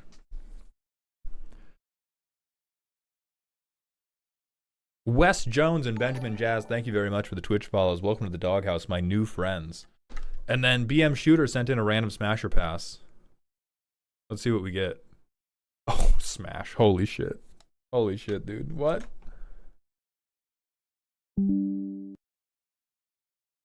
Did you guys know that every human intuitively, if they look at something, they could know what it would be like to lick that thing?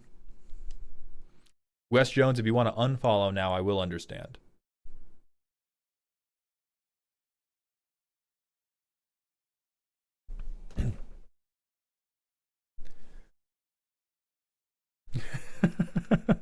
I love zip bombing people with that little factoid, because I forget about it too from time to time.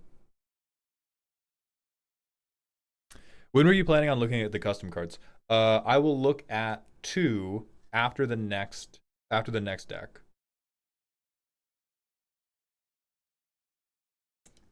Oh, but we're the weird ones for watching interspecies reviewers? Yes, yes you are! When the aliens make contact with us, and you guys are like, send me up, I've watched interspecies reviewers. You're gonna get up to the spaceship, and they are going to blow up our planet. They are going to explode our planet.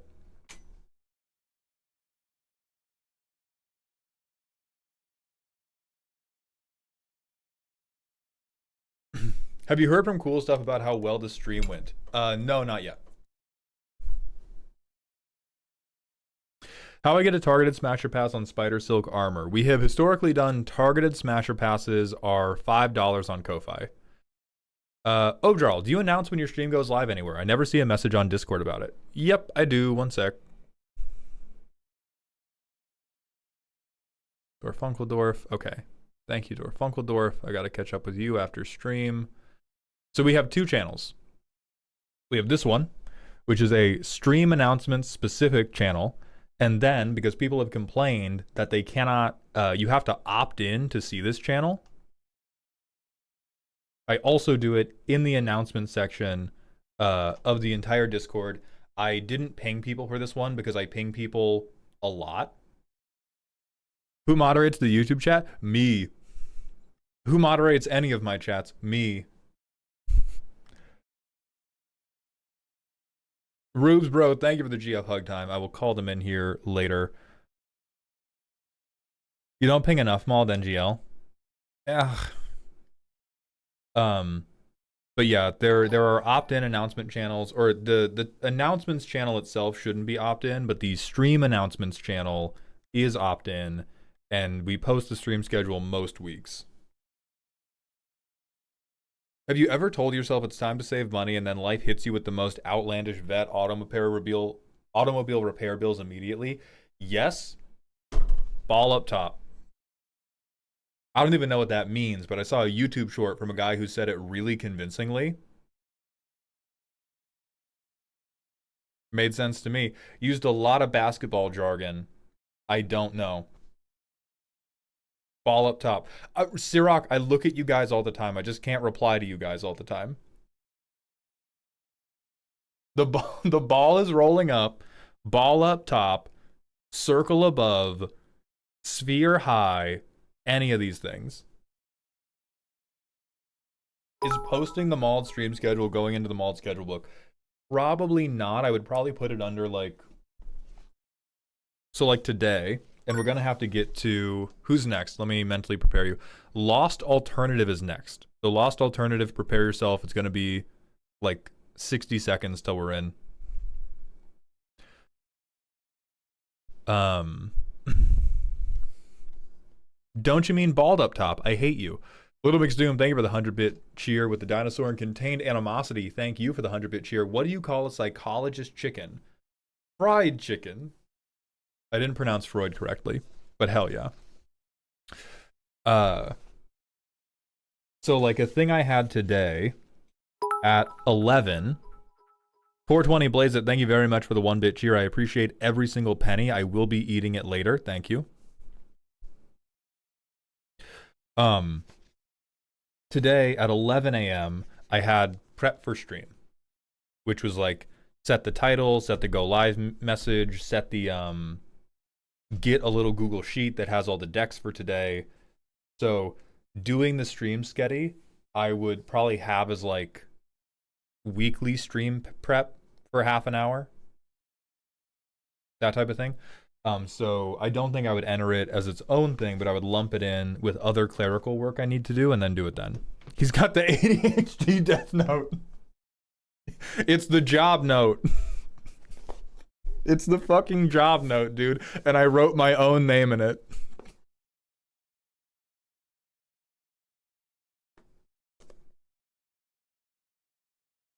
Get it the fuck away from me. I know. I know.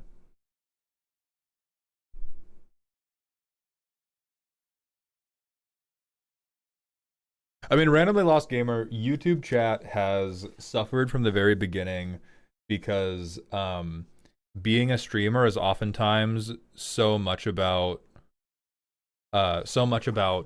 having Twitch viewers that YouTube viewers have been incentivized from the very beginning to move over to Twitch. And my brain, when I think about being a streamer, I think about Twitch. And so when... Oh, wait, no. Right, I can settle this whole thing. This is my left monitor. The decks get reviewed on the right. So like I have the right monitor over here. I have the left monitor over here. This is what it looks like. This is Twitch. This is YouTube. So when I'm looking over and glancing, the first thing I see is always Twitch chat. I have to look over further. Like I don't have to turn my neck to check Twitch chat. I have to turn my neck to check YouTube chat. That's basically it. Because YouTube chat has to be even further over than this, because I need to see when people follow or sub or cheer bits or something. Sauron, thank you so much. And the true hot sauce, thank you for the follow. Welcome to the doghouse.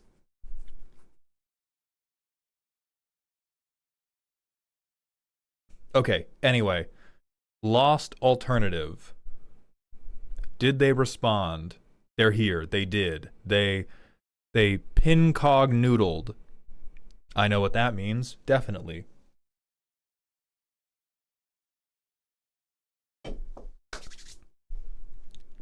I like this new format. Throw wolves and dudes at people until they die. Sick as.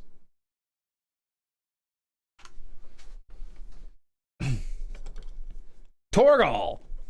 Bracket 1. This deck has many things to me and would take too long to explain adequately. Play some dogs and wolves. A card added to the deck must be a dog, wolf, a dude with a dog, or a dude who is secretly a dog. What about a dude who is secretly a dog pretending to be a dude who is pretending to be another dog? Can we do that? All cards fulfill at least one of these requirements. Issue, I am not sure I am putting up a good fight with this deck. There are good options, but it feels lackluster. Perhaps I need a mindset change to play this, or the restrictions are too tight. Let's see. Let's see. Bracket 1, land drop pass, as God intended. I play a mana rock. When I cast my human, my first human, it gets a +1/+1 counter for each dog or wolf. Do I have a human? I do. So turn 3. I feel like I just ramp more. It's bracket 1. I see a dog on this. Yeah, there's a dog. What if someone qualifies as a dog? Yeah, can somebody have that dog in them? Okay, we have 6 mana. That's not nothing.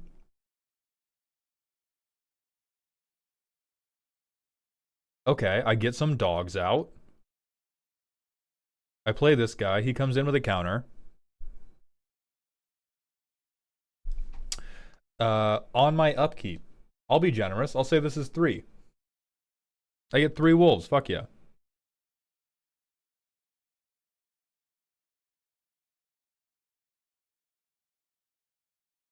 Damn, this deck clean sucks, brother. Alright.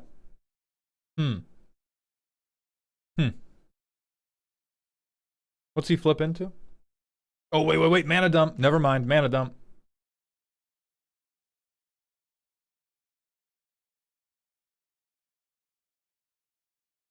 This deck clean sucks, brother.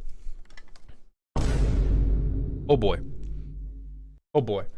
Okay. Bruh, it is bracket 1 for sure. Okay, so let's... Affectionately, this sucks. I love your commitment to the bit. Most people would not be brave enough to mana screw themselves because it had a dog on it, which is glorious. They are all very good boys.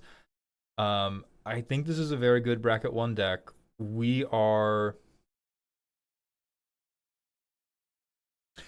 so limited in what we can do.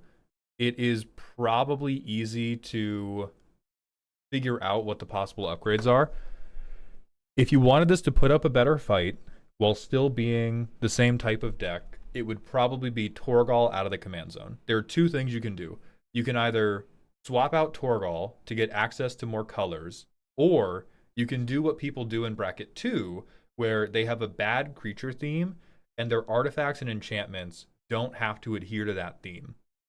This is how many people take their terrible bracket 1 decks into bracket 2, as they go, the creatures in my deck are all dogs. The enchantments and artifacts in my deck are all good. And then maybe the last thing we could do is we could expand this deck from the idea of it's only dogs to it is a dog park, and then we are allowed to play grass.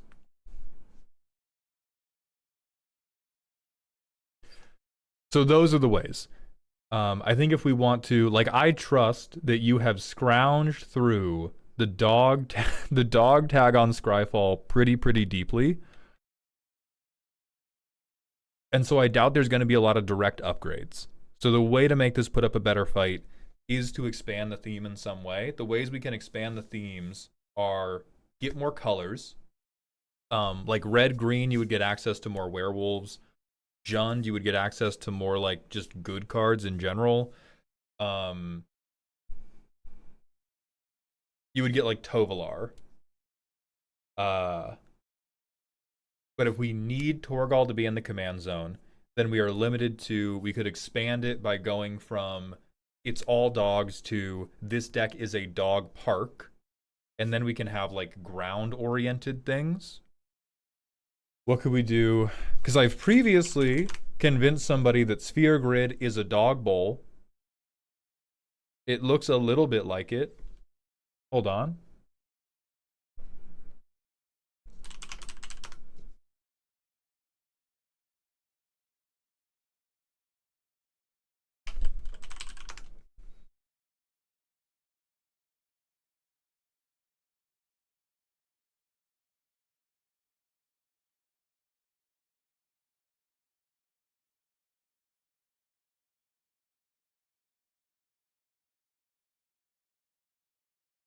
Corporate, identify the difference. Identify the difference, please. Cooking straight up meth over here, Mald. Yeah, but it gets the people going. That's what matters. You know what? I see the vision. Thank you. So this is another way we can expand it. But it is an expansion of the theme, for sure. So that's what we're working with. Like you have totally faithfully executed the idea of this deck is all dogs. They all go to heaven. You are definitely going to heaven quickly, though.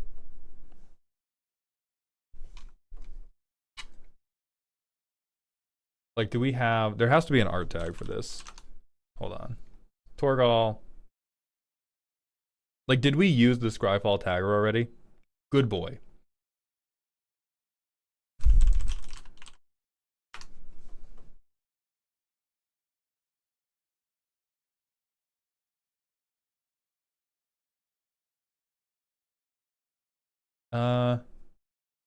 Yeah, Yang Yangu is not even really that good. Beanie the Bean, thank you very much for the Twitch follow. Welcome to the doghouse. Like, we could have this guy because he grows. If we don't have Hound Tamer, mana dumps that let us grow our board will be useful.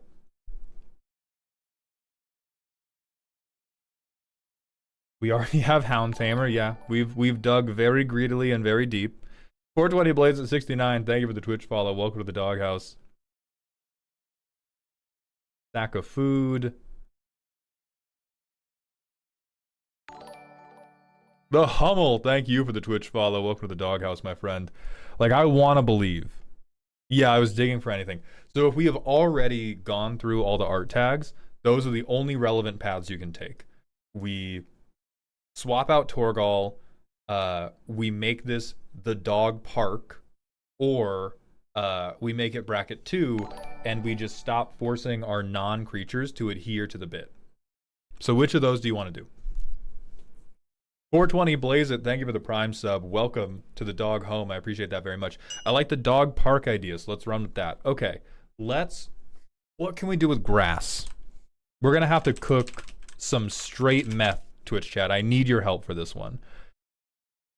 This is almost a tree. What do we have on the art tags? Ice, snow, worm, Is there an art tag for grass? There is. Okay, let's see what we got. We're gonna touch some grass now.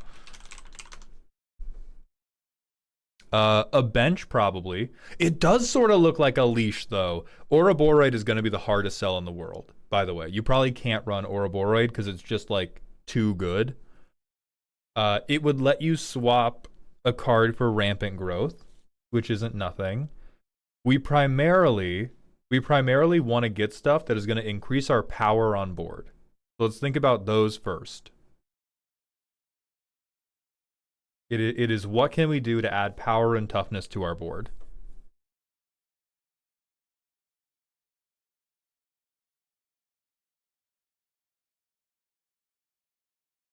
That is a cat.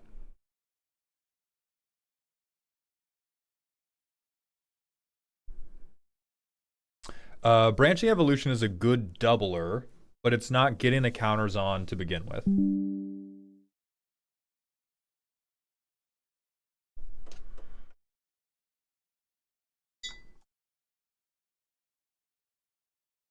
Creator of is just a big dog, really. We gotta be more creative than that. We gotta be more creative than that. We have to do better. Oh, yeah. Canonically, dogs can pick up swords. How do we feel about that? It's just a big stick. I'm playing fetch. I'm playing fetch, bro. Get the fuck off me. I'm playing fetch. We could probably find a reason to play food chain. It just doesn't, like, I don't think it helps us enough. Hell yeah. Okay. Okay. Then we get equipments in here. We care about, like, Buster Sword. Shut the fuck up! Z's laughing at me in the other room. You shut the fuck up. We put Buster Sword in the dog deck. We put Excalibur in the dog deck. Dog parks have fences, which are just a form of wall. True. Are we cooking? Are we cooking, chat? Kona Rescue Beastie is a dog. They are not good enough. Walls, oh my god.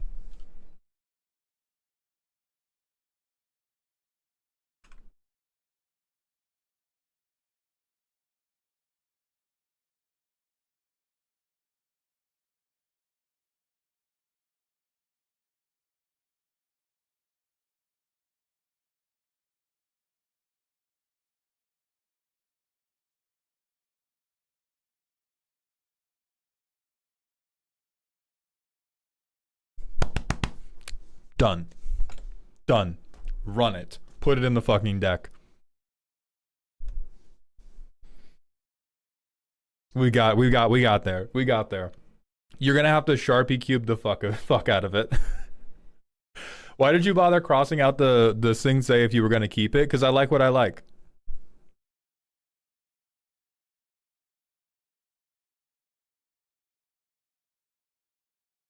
Okay, so we can have grass, we can have benches. Can we have Tut's Bizarre Adventure? Thank you for the Twitch follow. Welcome to the doghouse, my friend. What else can we get cooking here? Let's go the other direction. What cards are just crazy good that we can cope and try to call a dog?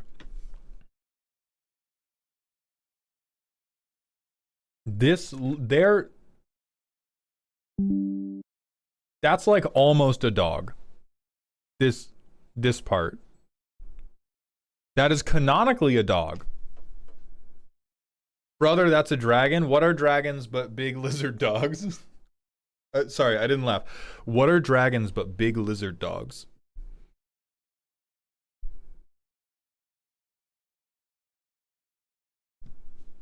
That does look like a dog. Okay, and then I don't think Beastmaster Ascension works. As much as I love the card. Yeah, these are tigers, which are straight up cats.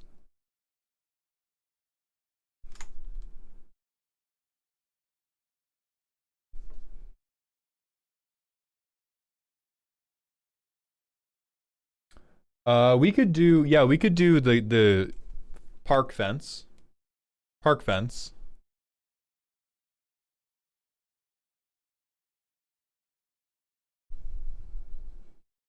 Oh, there are different arts for, oh, that's a wolf. That's a dog. Hell yeah. Never mind. We got there. Yeah. The secret lair drop has you. Bears, Maul, they belong to the same suborder as dogs. If we have to bring out a phylum flowchart to justify the theme, no chance. No chance.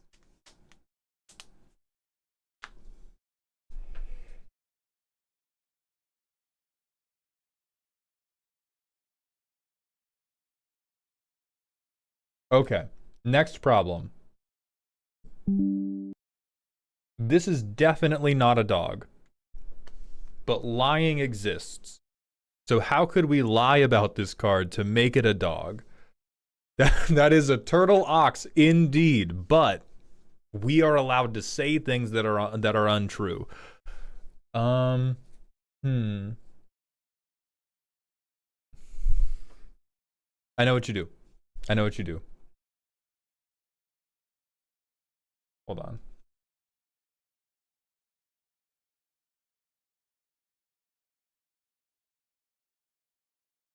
So we have the card art, right? You're gonna have to do a little bit creative. You're gonna have to get a little bit creative with copying and pasting here. So you replace the art with this, and you go, hey, that looks like a dog nose, right? Done. Got him. And then you can take it off and be like, psych, dumbass. Anyway, I already have it. Idiot. I already have the card. Why not just use an actual dog nose? Because it's funnier to trick them. It's funnier to do the zoom in trick. Why can't this... Oh, it doesn't have the... Hold on, I got a drink. Lying goes crazy. Lying is very powerful. How much is a deck review? Max, the streamed deck roast that we are doing right now are 75 each. Off-stream deck reviews are 20. And I am happy to announce they will be falling to 15.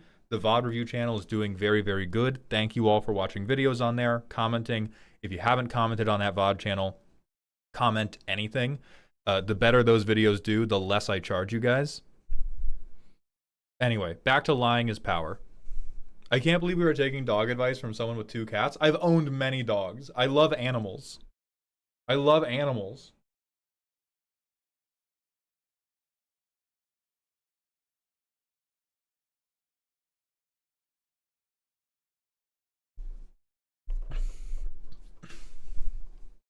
Okay. Are we solid on mono green? Drakewood, I have been trying to sell them on non-mono green for a while, and they are not biting. There was another dog that we talked about. Yes, Little Mix Doom. They did not go up on Sunday this week because I took like all of Sunday off, but most weeks they do. So can we swap to this? Or are we just like... Hard line, I gotta be on Torgal. Because if we're doing the dogs and sticks plan, that's a beast, not a dog. This is a... Oh, he is a little bit of a cat. Hold on, hold on. No, he does look a little bit like a tiger. Hyena.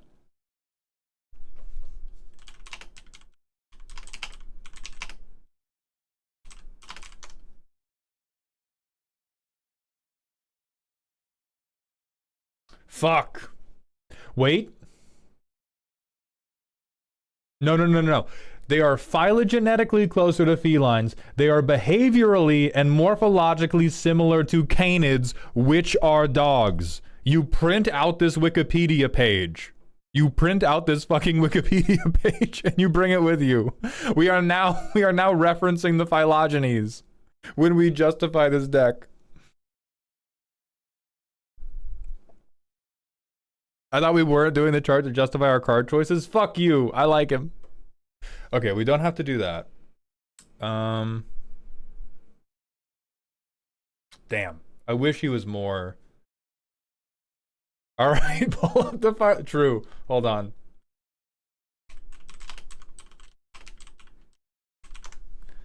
Let me get water buffalo phylogeny. How can we do this?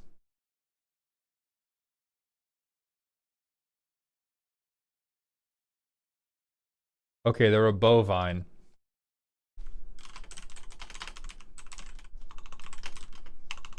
How close are bovines to canids?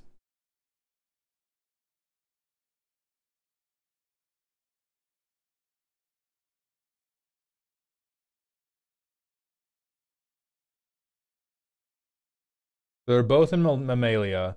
Are they in Arteriodactyla? Oh wait. I'm hearing words about the TMNT printing.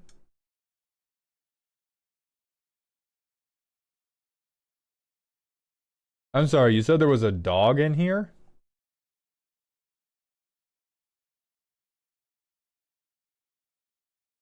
Where dog?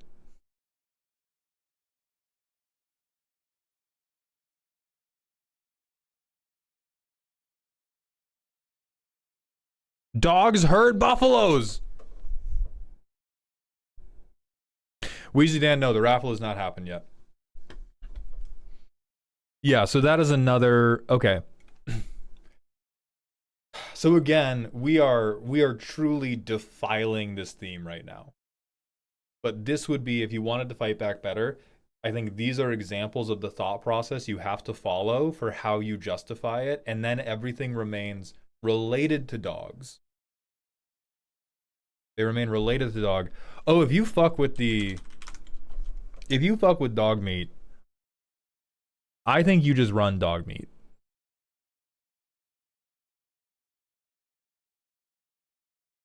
Like dead ass. It gets so much easier if you just run dog meat. Cause then we can still do the like dogs, sticks they carry. You get access to red werewolves too. And then you don't even have to worry necessarily about all these other copium ads. You can do them if you want to. I think dog meat solves all of the problems you're having instantly, and this is a very, very cute idea. I would not recommend Rin and Seri. I think Rin and Seri is going to be a hard sell on bracket 1 no matter what you do. Personally.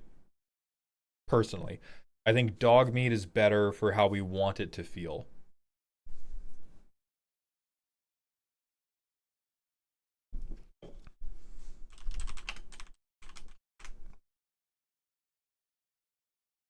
Oh, that's definitely a dog.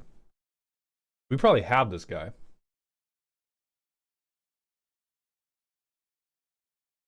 We don't. We're crazy. We don't. We're madmen. What the hell? We're madmen. Surely raccoons are dogs. Back to the phylogenies.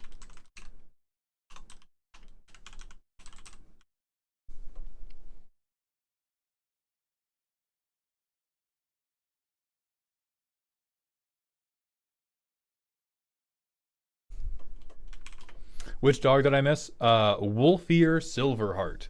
They are a wolf warrior with soul bond, and you can give it and another creature +4/+4.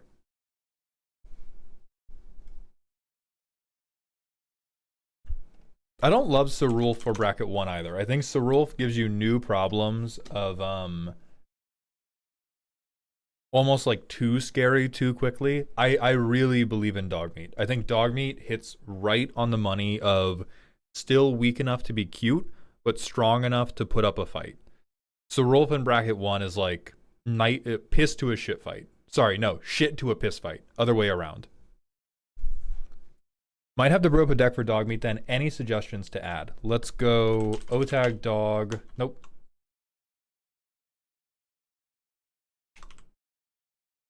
How the fuck do I look up arts?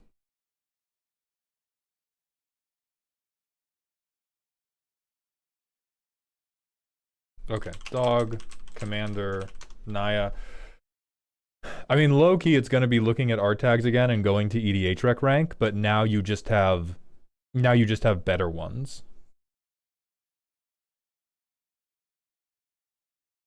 I would still do the equipment thing. Like, for sure. It doesn't have to be all equipment, but add an equipment. Like, hey, dog with card draw. Hey, dog with haste and a buff. How is this tag dog? This has dogs in it? That's crazy. Fuck Jetmir. Do not do that. Oh my god, you get interaction. You get interaction, bro. You get Anok Strike Leader. It is a dog.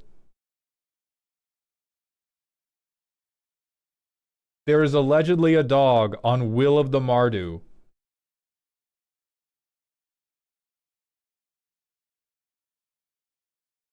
Yoshimaru could be pretty good.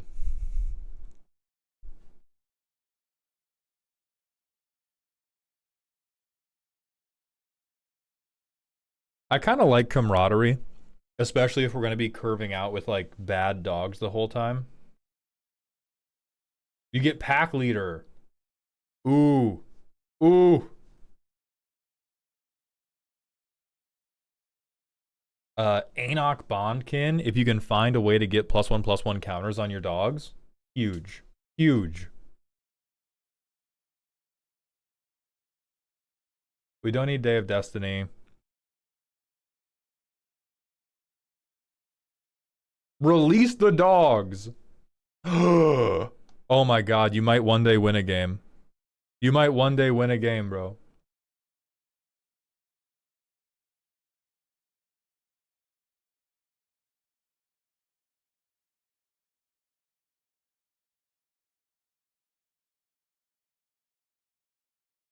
Then we have dog meat. Faithful Watchdog is fine. I'm looking for something that could put counters on everything. Gives PP counters. You probably have Animal Sanctuary already. You gotta. You have Hound Tamer.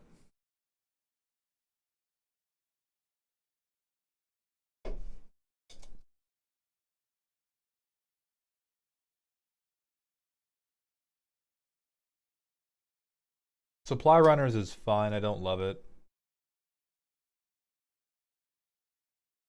Common Bond is really cute. Oh, bit of a blind spot. Then put this in. We have to have Avabruck Caretaker, right? Yeah, we have Avabruck Caretaker. If it's in green, they probably have it already. Keep that in mind. They have dug too greedily and too deep in mono green for this already. We definitely have Generous Pup. Maybe. Oh, we have Pack Song Pup. What does Generous Pup do?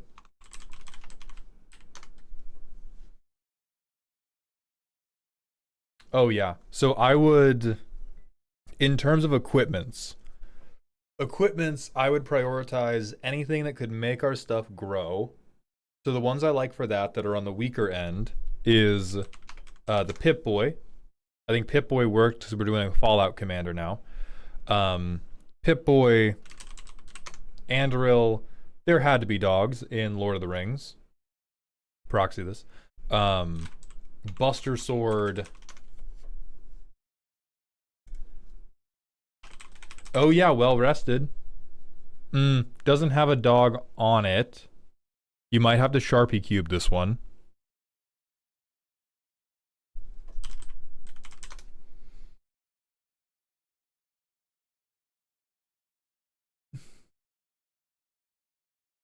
Godsend is kind of funny. It's also very funny to go, all dogs send you to heaven. All dogs send you to heaven, I think is a bar. I will draw a dog on it, don't worry.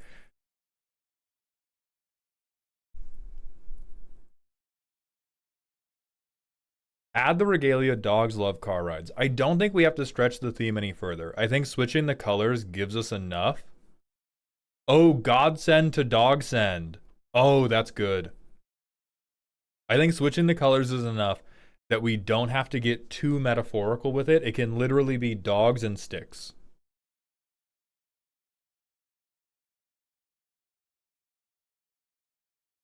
And then I think you have a bracket 1 deck that is like all the way functional. And if it's still not functional from there, then I would do like Regalia because dogs love car rides, Vigor because dogs herd cattle, Defiler of Vigor because it looks kind of like a dog. Walls of Passing Say. All that type of stuff. And then you're good. The Lost Alternative, I think right now we're in real Megumi Fushiguro hours. We have a lot of potential. Mono Green is letting us down though. Thank you very much for submitting. We are going to hit the manual ad break. We're going to see if we're raffling off a free deck roast. I wish you the very best of luck. Let's roll for the free deck roast right now. It's going to be not right now. So we're going to do the manual ad break. Then we're going to go to Stiggy's commander deck. And then we're going to roll again. Oh, right. We're going to do 2 custom cards before doing Stiggy's deck as well. Maybe we'll do more if I do them quickly.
Joe Me Bug, thank you so much for the Prime sub of the 13th month in a row.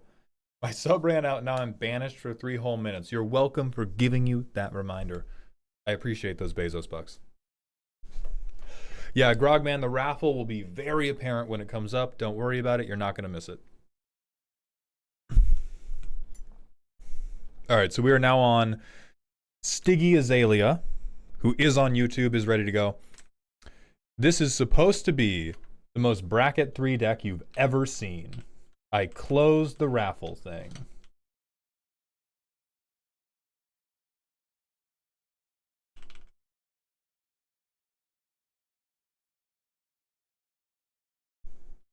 Oh, customs.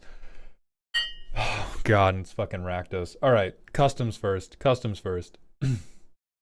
First, from Little Mix Doom, Guillotina, Cannibal Glutton. An Abzan 3/3 with Menace, Trample, Devour 2. Whenever one or more cats are sacrificed, you gain life and you draw cards. Only triggers once, and it can escape.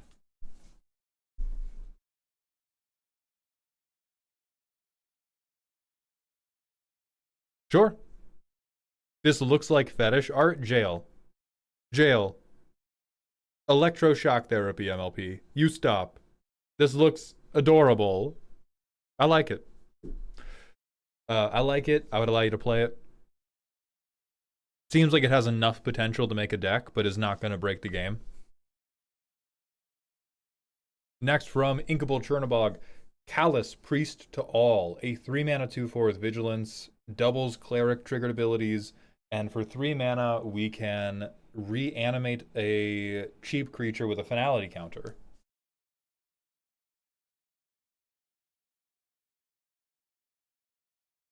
I don't trust you for a moment. I don't trust you for a moment, but it's a trigger doubler with extra value tacked on, which means it's probably getting printed this year or next anyway. So yeah, if you're in trouble for anything, you're in trouble for breaking into the Wizards' offices. Yeah, it would be Orzhov. It would probably be Orzhov with like a little bit of green value. Zulius, this is only for the 3K redeem.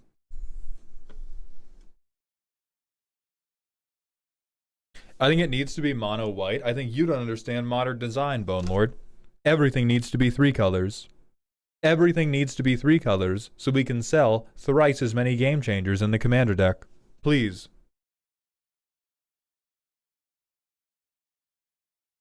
Alright, Storm v Rider has Saint Patrick. 4/4, creatures your opponents control lose Death Touch and can't have or gain Death Touch. Yeah, fuck snakes. Whenever one or more creatures you control deal combat damage to a player, you may pay white. When you do, exile a permanent they control until St. Patrick leaves the battlefield. That's way too good! What the fuck? Fuck you! What the fuck are you talking about? Somebody...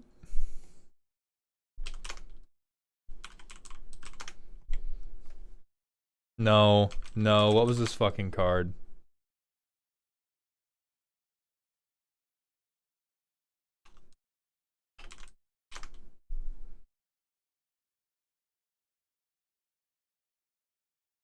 Scryfall.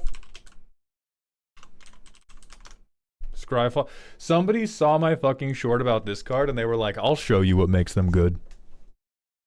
You think a Rabo isn't good enough to make this good? I'll fucking show you.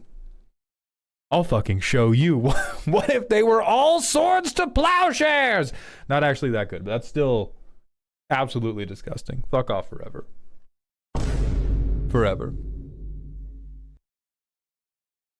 But Mald, he banishes them to Ireland. I'm banishing you to Siberia. Get thee hence.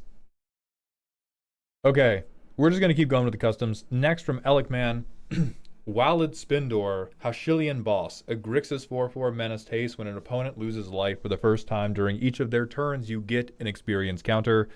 Dance for me. When he attacks, you can steal something that has mana value less than or equal to your experience counters. If you gain control of a creature, tap it, attack that player.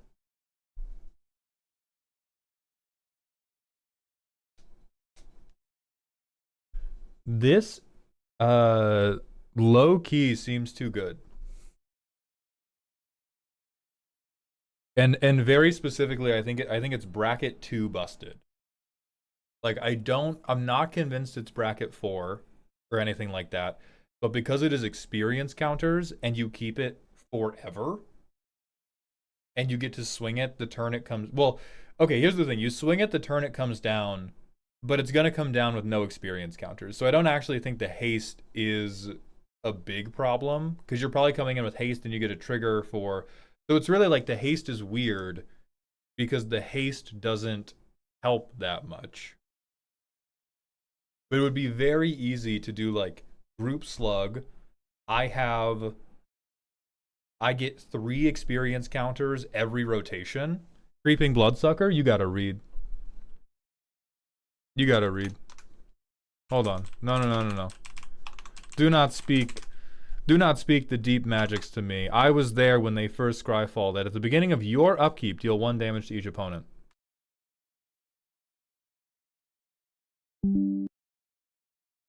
I'm laminating this and taping it to your wall, brother. I'm gonna make you fall asleep reading this card every night for 3 months. The haste was a combination of flavor and a way to attempt getting an experience counter without any other setup or synergy. Okay, now I'm gonna tape this to the ceiling of your bed. You wrote the card. It doesn't give you an experience counter. It's their turns.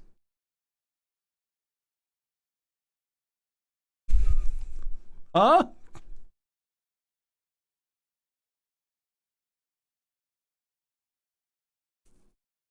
Fuck, I can't read. Got another one. Got another one. Now there are plenty of ways to set up how you get the experience counters. I think here's genuinely what I would do. I would make the haste better, and I would say whenever an opponent loses life for the first time during each of your turns, for the first time during your turn, you get an experience counter. This only triggers once each turn. I think the problem with this card is if it lives for one rotation, you can very easily go, I can permanently take a 3-drop. If it lives for one more rotation, I can permanently take a 6-drop. If it lives for a third rotation, I can steal any permanent or any artifact or creature in the game. So I would make the life loss trigger on your turn. I would make that only happen once each turn, and then you spend the first couple turns. Like if you don't have other experience synergy or you don't have proliferate, then it takes you like 5 turns to steal good stuff. And you can still like cheat it a little bit, but right now it goes so quickly. It goes so quickly. And you just steal everything.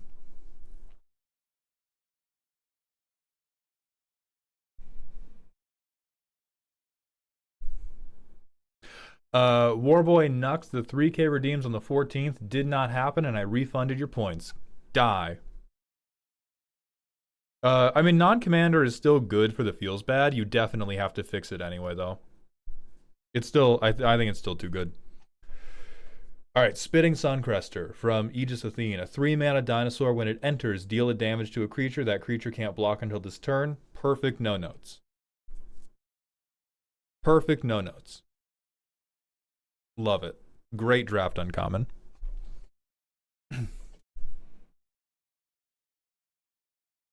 Very normal. This one, super safe to put in Commander too. And plenty of Commander players would like this card. Plenty of Dinosaur and Rage players. Is that Diet Coke? It is Canada Dry Zero Sugar Ginger Ale. They somehow don't sponsor me, despite announcing their name in stream like that.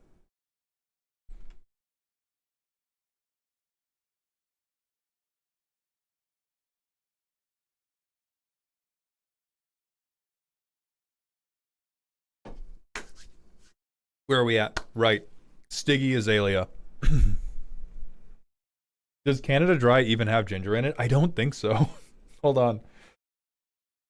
Carbonated water. It has less than 2% of ginger extract. You slimy bitch. You keep Canada Dry's name out of your mouth. Less than, that is at least 0.1% of ginger extract to you, child. All right. Let's see what Stiggy Aelia made. The most bracket 3 deck ever. I'm expecting a no reason Gray Merchant of Asphodel. We're in Rakdos. I'm expecting a Bolus's Citadel. I am expecting at least one combo that either doesn't work or is like totally unsupported. What do we have? We have Tortured Existence. There it is. There it is. What the hell are we doing?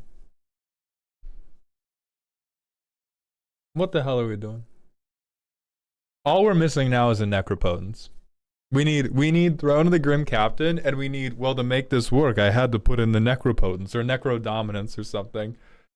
Okay. I'm keeping the one-lander.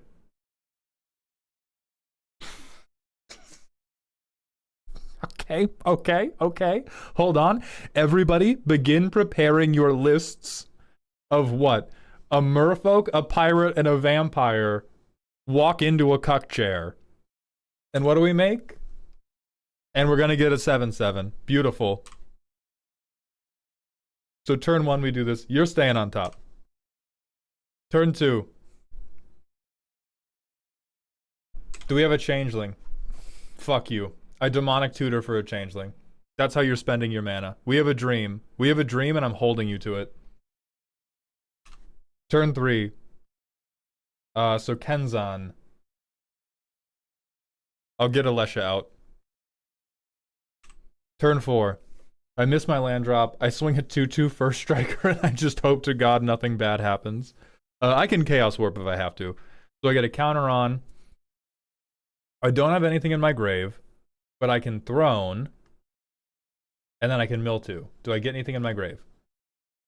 Okay, great. I get Kumanu Battle Armor. And fucking Fury. Holy shit. I can reanimate mana value 3 or less. Great. Okay. Deck is working.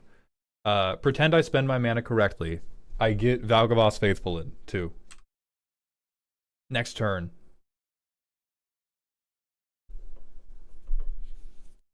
Wallahi. Wallahi, what is happening, brother? So you meant the most bracket 3 deck ever derogatory. Wait, what? Okay, I milled 2. Who cares? I milled 2. No creatures. So Fury is still the thing that matters in our graveyard. I'm gonna Tortured Existence. And then because I'm a freak, I think I swap Changeling Outcast for Fury. And then depending on swings, I exile Chaos Warp, because again, I'm a freak. I evoke Fury, I blow up some blockers, I swing, and I try to get Kumanu Battle Armor. Main phase 2, I get my Outcast back. This is up to a 4/4 now. Fury's dead, but I get Fury next turn. I have more removal, I miss a land drop, I have a bunch of fucking 5 and 6 drops. But I can use Tortured Existence to get them back. I also have Valgavas Faithful. I think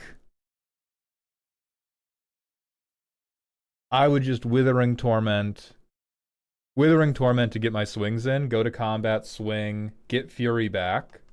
We get Fury ETB. We're cooking a little bit. This part, no.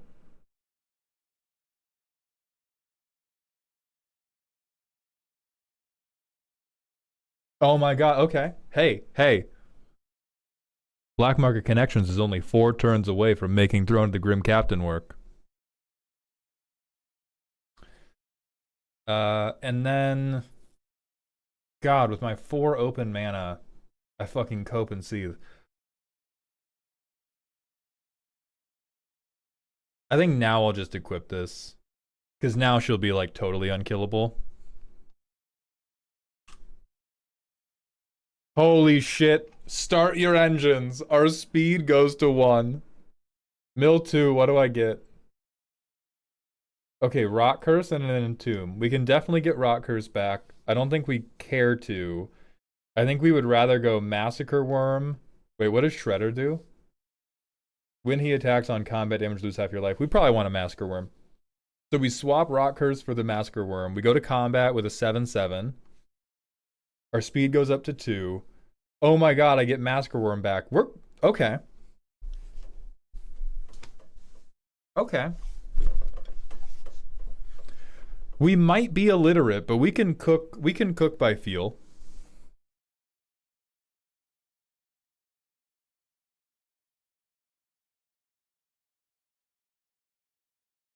Then what do we do turn 8? That's a Myriad Slasher Mauled. I'm well aware.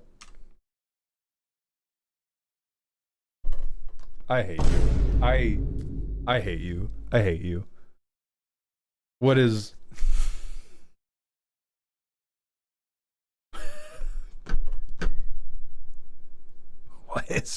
What is wrong with you? You fucking idiot. Okay, how much does this cost? 4. We can't even pay for this. Our speed is not high enough. to get the mana we need to cast Blades of Velis Vel.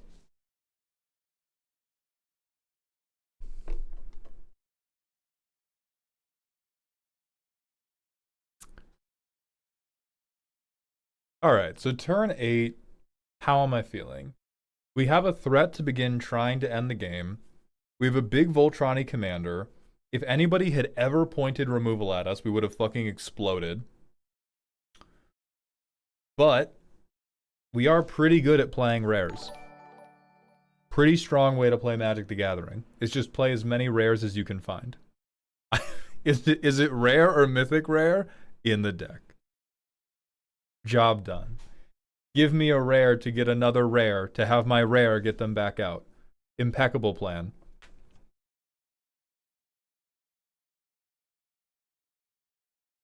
Alright, so what we're actually doing, we have evasion. We hate everybody. We hate everybody so much.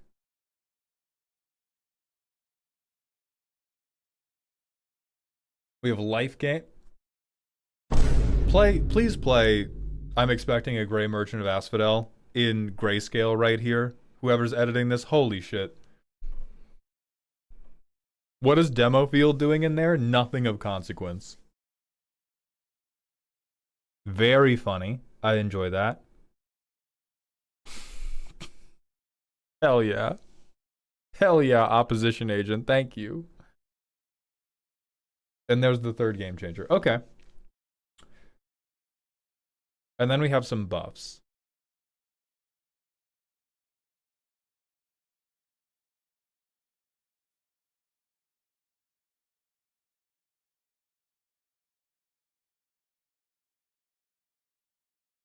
I hate that I'm feeling this a little bit. It's very random bullshit go. But the bullshit does have a certain... It does have a certain musk to it. Like, you know, when you're at a gas station and you can smell all the gas and you're like, this smells bad but also good? That's what I'm getting from this deck. I think the parts I think you need less. Anything that is meant to kill a creature, I would run another copy of Accursed Marauder. My Grim Captain package is at the bottom. I personally don't want to look at that. I don't want to get a contact stupid. Respectfully. Dex Dadewood, thank you very much for the Twitch follow. Welcome to the doghouse. Now, this depends on how much of a bitch you are willing to be. But you already have this guy in the deck. I think especially early on, you really want, like, a pretty empty board. And not only do these guys get a blocker off of everybody, you can also immediately reanimate most of them. Like, every version of this card... I think the O-Tag's Edict.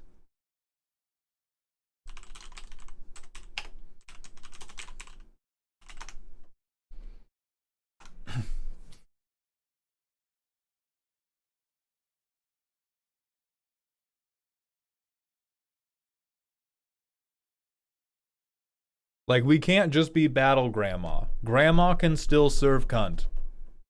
She can still serve very aggressively. And I think as we move into bracket 3, that is where the gloves have to start to come off about interrupting other people's game plans. So we have some very, very cute stuff like Fury.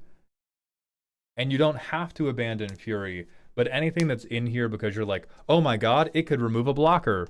You got to drag them to hell. You have to drag them straight to hell.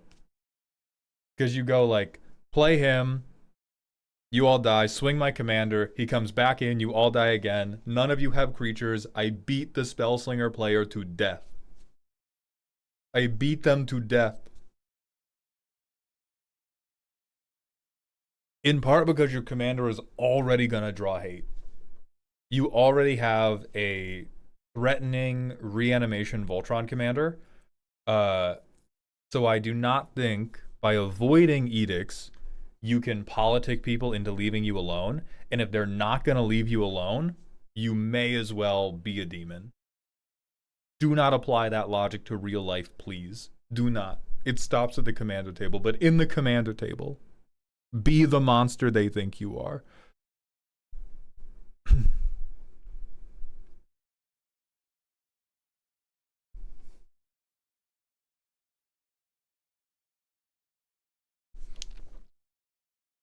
In for a penny, in for a pound. More than in for a penny, in for a pound, this may be a hot take. I think it is spiritually defeatist to run Evasion and Rakdos. That's my take for this deck. Not that these cards are bad. These cards are all plenty good. I think it is spiritually a self-defeat to run anything in Rakdos that is, I am avoiding the smoke. Now, I pre-poisoned your oatmeal and you died on the toilet before the battle actually happened. Fair is fair, man. Fair is fair. Stop eating oatmeal. But Evasion, I personally am not feeling.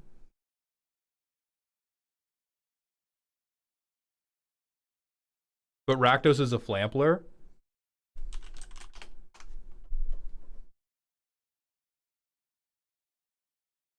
Yeah, but he got that shit on. Is it still Patreon for the deck roast? No, it has moved to Ko-Fi. If you're big and huge, you get a break. You get a pass.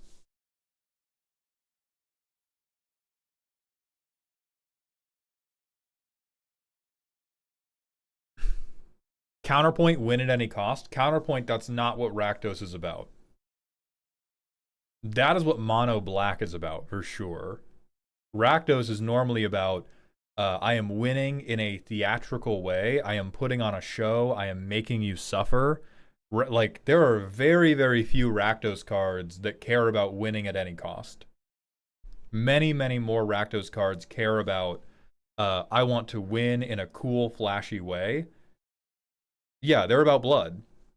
Blood for the blood god. Like, yeah, you can't...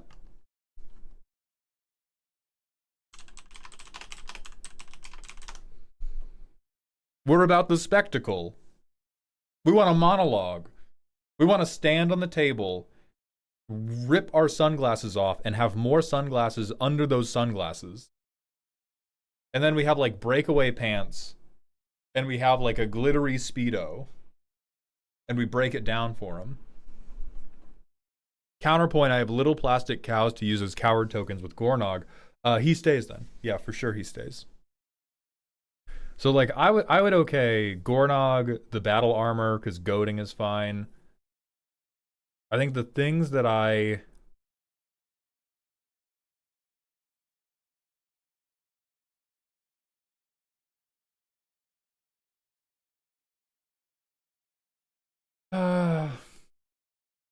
God, I hate Blades of Ellisfell. I do not like Demonic Embrace or Detectives Phoenix. I think you can justify them. Personal taste, I don't enjoy them. Even though they make you a flyer, just like Rakdos is a flyer. But I hate anytime I see like this lifelink bullshit, this trample bullshit. Just kill people. Just kill people. Destroy their creatures. And then I do maintain anything that you currently think is like, I'm going to kill a creature with this, another edict effect.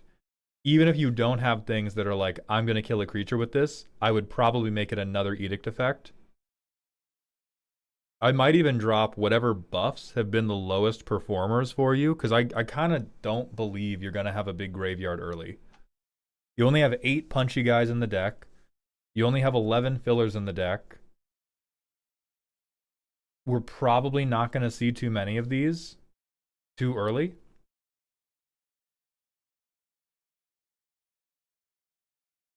What do we do for big punchy guys? Sure, 1/5/5.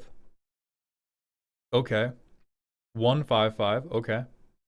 A 2/3. Well.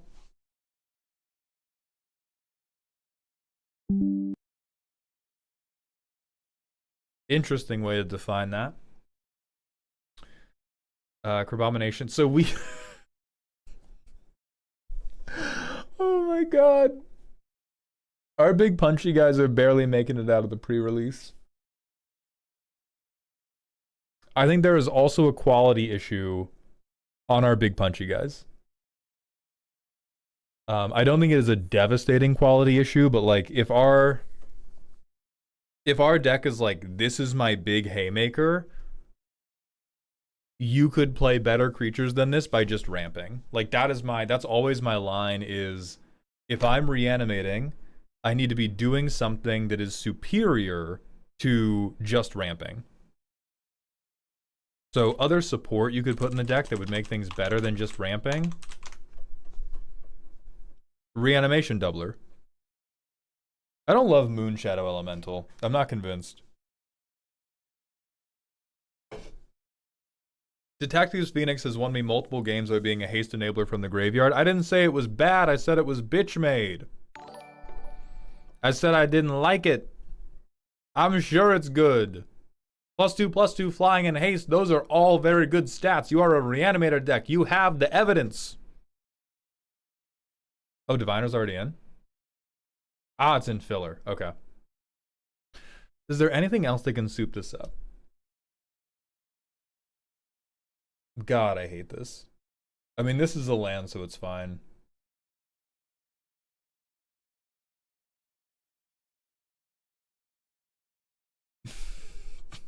God, this is so bracket 3. This is so fucking bracket 3. We have 0 focus, but we have so many rares.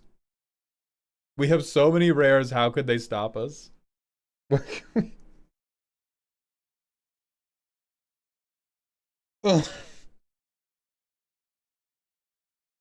What's a game plan, brother? I built this deck out of pack 1 pick ones.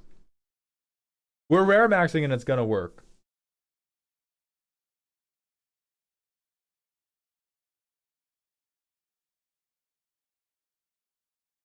Here. Let me build this deck as you did. I don't even know how to look for rarity.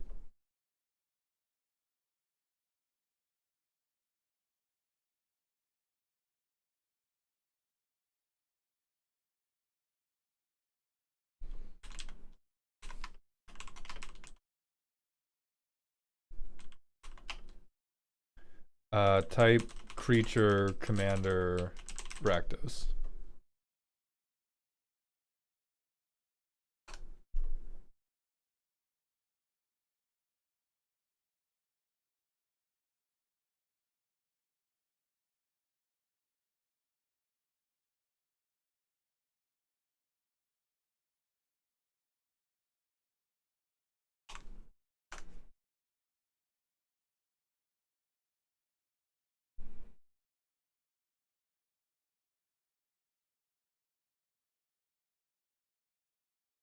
Okay.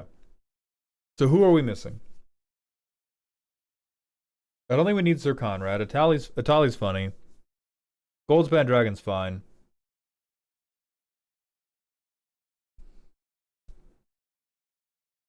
I low-key think this is a better life gain option than anything you have. I'm gonna sound like a... Oh no, this has Death Touch too.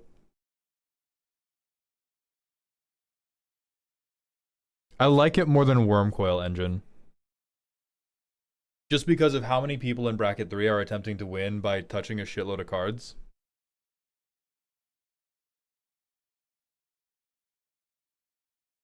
Peaks would also be a tremendous mythic rare if we're just trying to slam like big dumb idiots over and over.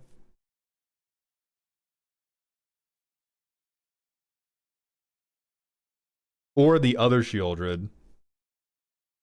Oh, do we have Ragavan in our Grim Captain pile? We don't. How do we not have the boy? How do we not have the boy?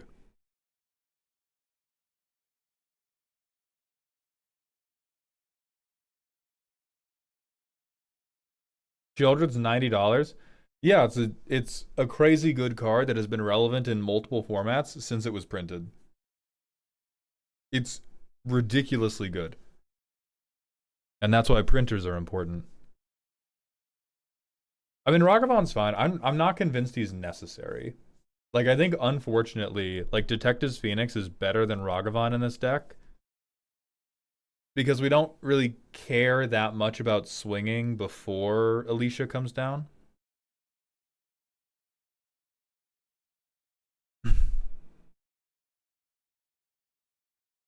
Valgavoth isn't even... Oh, no. Shieldred isn't even that good? You are lying. You are lying.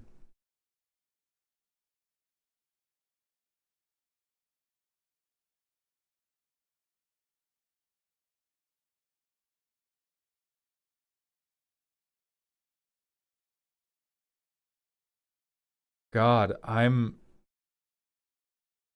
it feels like I'm scrolling through a Gap right now. Maybe a little bit more expensive than that. It feels like I'm scrolling through an Abercrombie and Fitch right now. I do think you have achieved the stated goal of most bracket 3 deck ever. It is, here is the quirky combo that gives me life. Here is every good card I have ever seen in my life.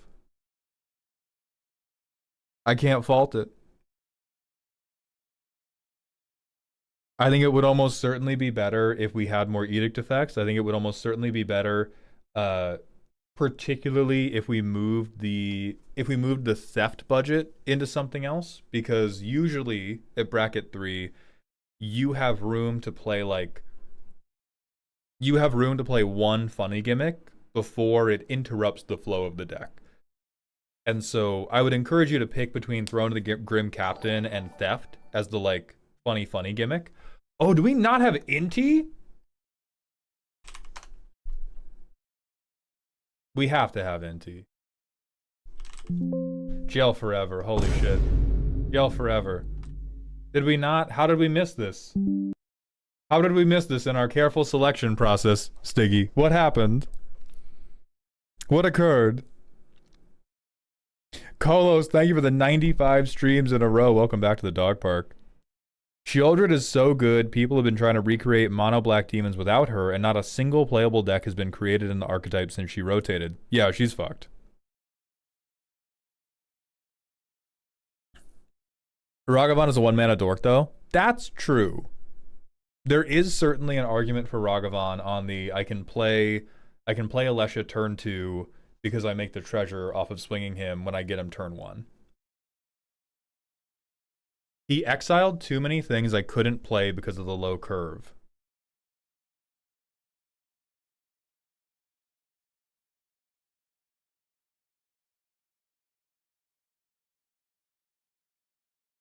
That's normally the opposite of how that works.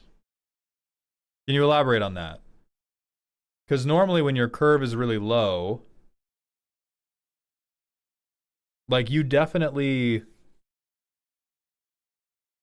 Because if you play Alesha, who's 3 mana.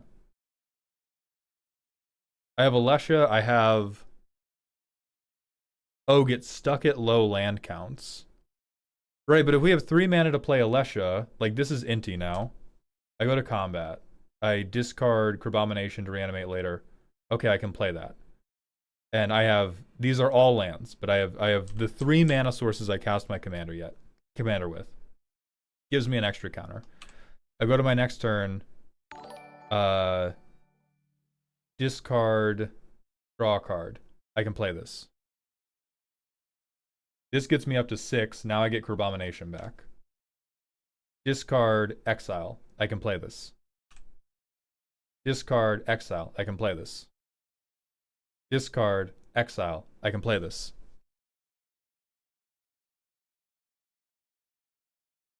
I'm confuzzled.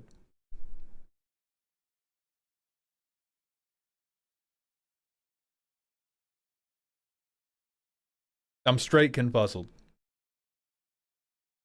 Azivation, thank you very much for the Twitch follow. Welcome to the doghouse. They're not saying Inti is bad in Reanimator. They're saying Inti has been bad because their low land count gets them stuck a lot. And I feel like this is a symptom of we have exiled Crabomination one time, and we said we needed to go use the bathroom, and we cried on the toilet for an hour. Right, the deck is very low CMC. I think that it is possible. You can definitely, turn 4, I swing Alesha, and I exile the Speed Demon, I exile Crabomination, I'm very sad. But on balance, again, I'm just going to make this tutor Inti. We're also going to pretend we're mana fixed. If this is Inti, if I'm willing to risk it, I can do it this turn. And, here I get fucked. So the way we probably can't use Inti is we can't be swinging into the turn we play Alessia. We have to wait until we untap, because now this is in exile forever, but we swing her, discard a land. Great. If somebody uses removal, great. If somebody doesn't use removal, not great. But we're up to 4 counters now. It's almost enough to get Baelmerk. Next turn, discard land. Get this. Hey, look, land. Great. I go up to 6, I get Baelmerk back. I'm cooking.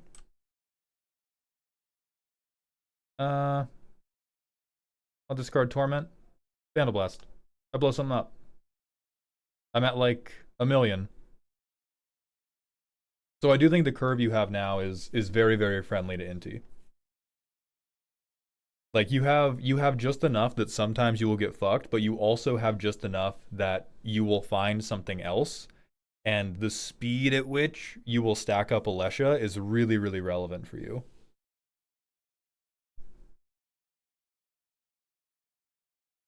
Oh, we could do like...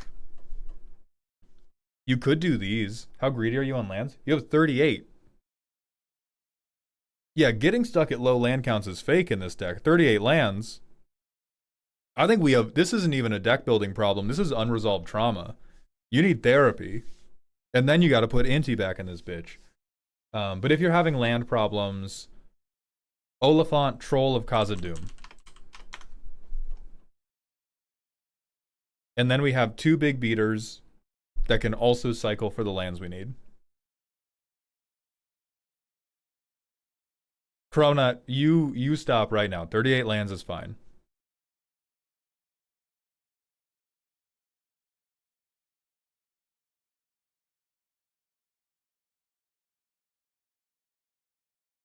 I mean, we deep in the shit.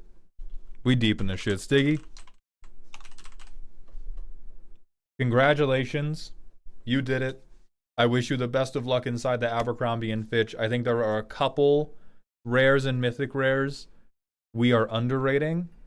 I do not think your big punchy guys are explosive enough, and I would advise you to pick between Grim Captain being the funny thing and Theft being the funny thing. I think you'd be more happy with either 14 cards that helped you do Grim Captain or 14 cards that helped you steal and made Grim Captain its own deck. What could I swap the Cyclers for?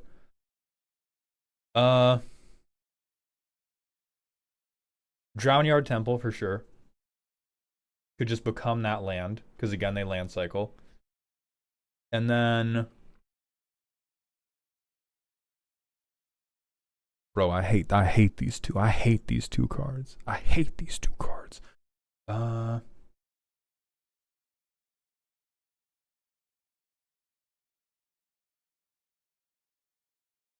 Low-key Blood-Soaked Insight. I think this is the card I believe in the least.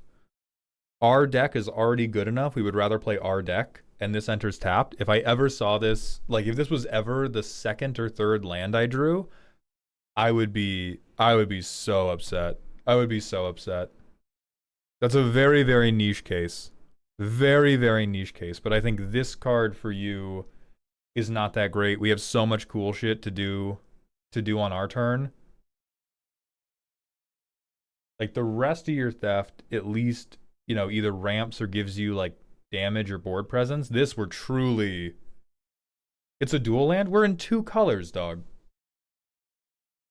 We're in 2 colors. That is not a hard math equation to solve. We got other dual lands, and we're swapping it for a Swamp Cycler that can go get our Blood Crypt. Like, it's not that it's dog shit, it's just the least helpful. And also, because it's a land cycler, you can just cut a land. Like, it land cycles for 1 on a turn that's probably... Like, turn 1 is probably dead for you in this deck anyway.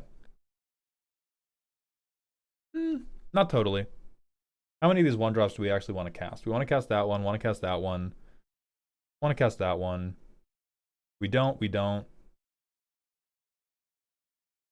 We're okay with casting that one. Yeah, we're okay. So that's up to 5, 6, 7. Okay. Turn one's not dead. It's just a little bit rare. If you really don't want to cut any of these because they're all your baby, cut lands. If you don't, I would cut Blood-Soaked Insight.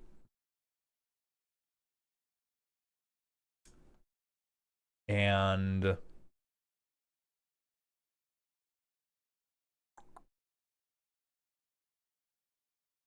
God, I want to say Throne of the Grim Captain. Boy, howdy, do I want to say Throne of the Grim Captain.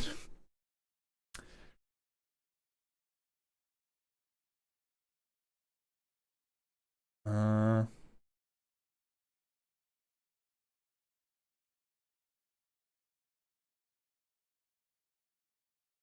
I want to say Valakut Awakening, but I think the answer is Valakut Awakening should become an actual wheel. Like we have, unless we are very proxy averse and we have $900 of cold hard cash in this deck, we have a wheel that is putting cards to the bottom of our deck when we can reanimate stuff. This should be like Wheel of Misfortune, a proxied Wheel of Fortune, a Magus of the Wheel, Snort even. We would much rather put them in the graveyard than put them on the bottom.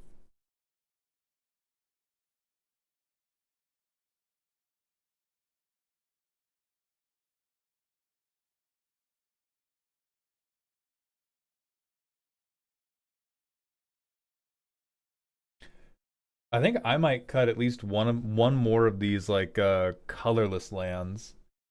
Because if we're ever having pip problems, we're probably having pip problems because we have so many things that are like, ah, this is a cute utility land. Like Amonkhet Raceway, I am not a believer in a haste enabler that does not work until we have max speed. I cannot. This is like haste enabler when I recast Alesha for the 4th time on turn 8, which I do not think is a good enough use case compared to I am regularly having trouble hitting my land drops and I want swamp cycling. It gets you speed before you play the speed demon? Okay, banned. Thank you, Storm. I appreciate you elaborating on that. I appreciate you elaborate on that. Please put the glue bottle down. It's not even pip problems. Maybe I just can't shuffle. If it's not pip problems, you definitely can't shuffle. 38 lands is more than enough. 38 lands, your complaint should be, I get too many. If you're playing 38 lands and you are having multiple games where you do not draw enough lands, you are shuffling inadequately. And you have like clumps of lands somewhere in your deck. And I shuffled inadequately for a really long time because I don't have good finger dexterity, so I am familiar with that challenge. The raceways are for speed demon, I'll be entirely honest. Listen, I knew. Right?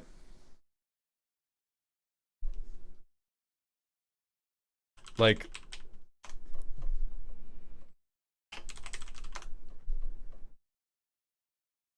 when you walk in with these on, I don't think it's because they help your hearing.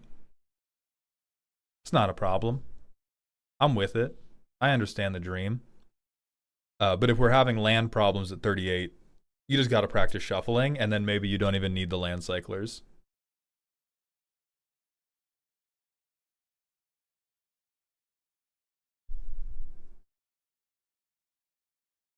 So yeah, I want to put you down here. I do think most bracket 3 deck ever. Very just like good stuff, good stuff, good stuff, good stuff. Hey, by the way, look at what brings me joy. We're going to go to the manual ad break. We're going to roll the wheel of names, and then it's either Sorrowful Phoenix or the free roast.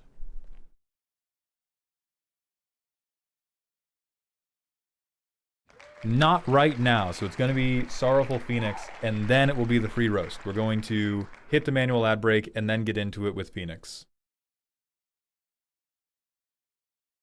No, we hit not right now for all of them. Viv, thank you for the Twitch follow. Welcome to the doghouse. I will be right back.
What about the free raffle roast? Is it just whoever's in chat right now gets added to the raffle? There will be a sign up after the next deck Goblin.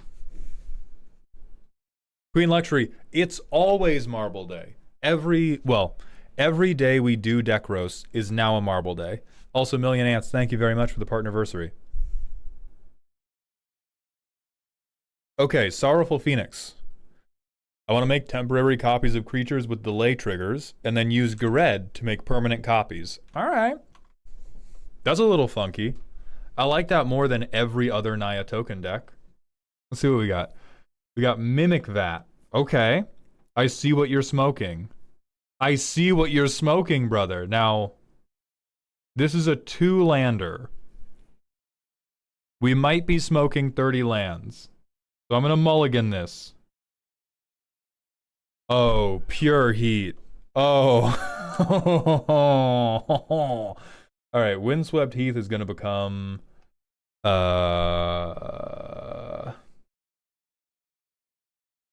Temple Garden? Yeah, we have Temple Garden. Alright. We're based in Proxy Pilled. I play Gilded Goose. No, I do not restart this. This is God's favorite playtest. I get a food token. 3 mana, I get Geared. I sack the food for it. Turn 3. Fable. I make a 2/2. I tap Geared, I tap the goose. I make 2 more 2/2s.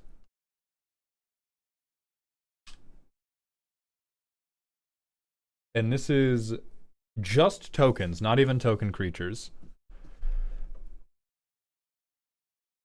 So I can discard 2 cards if I do draw that many cards. I don't think I want to. I don't have mana for this pre-combat. I can play Cinderglade. I'm like a glutton for good options here. I think I triple swing, make 3 treasures, tap, make 2 more treasures, 5 mana, Echoing Assault.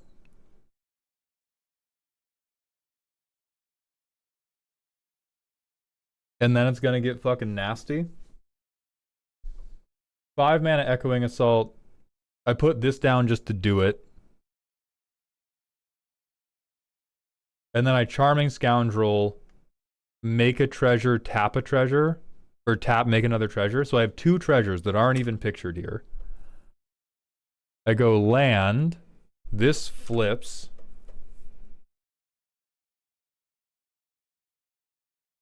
Myriad, one of these probably died in combat.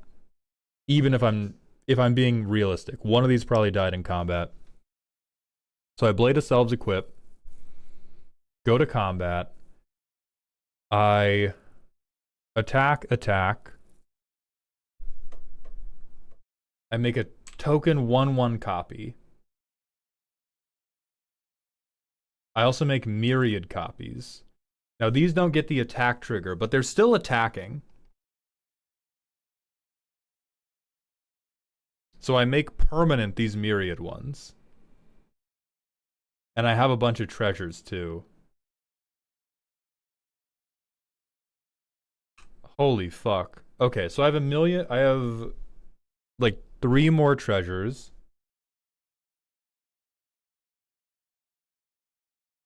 Gonna enter with haste.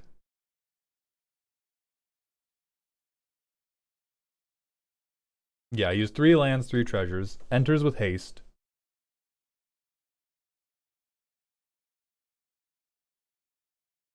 One tap, token copy, tap.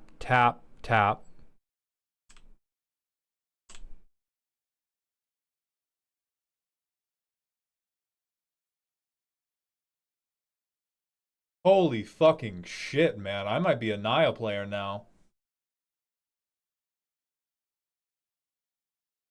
Oh my god.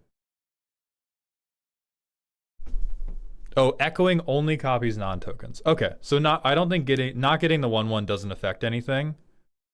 Because we were copying the myriad tokens anyway, which does work.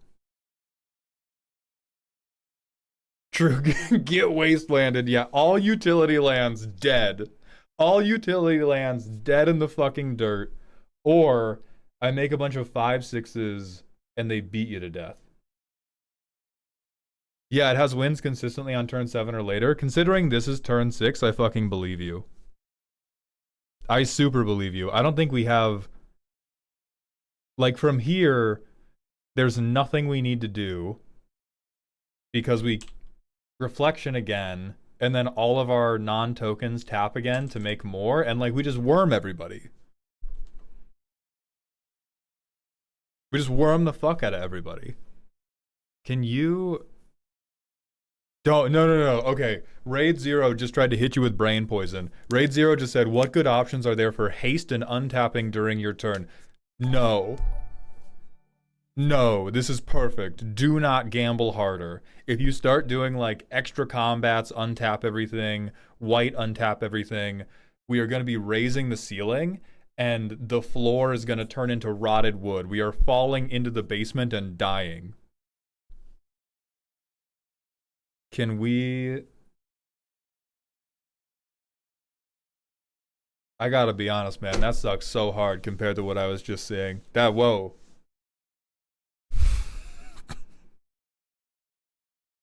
Nani the fuck? Nani the fuck? I was so happy looking at Worm Devastation. Now I'm looking at, like, Soul Warden at home. I know you can embalm it. I don't even think that's worth it, though. I think you are better than Life Gain. I find it funny. That's an interesting mindset you have. That is an interesting mindset you have. Alright, so we mulligan this hand because it's a one-lander. Oh, you are the devil. You are the devil. Alright, we play our very real plateau. No. We play the tap land first. We play our very real plateau. We get a basic to hand. Hey, look at that. You're red.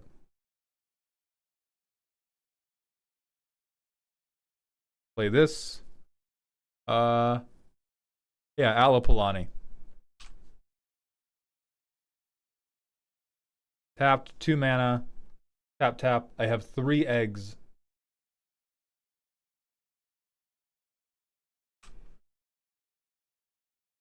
Can I do anything to kill them?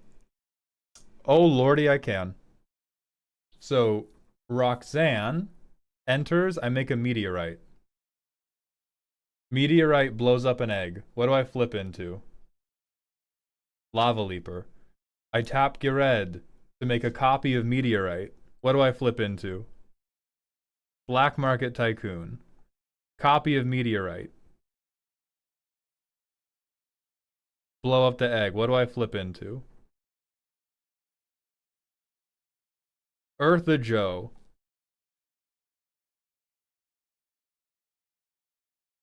But these all have haste now.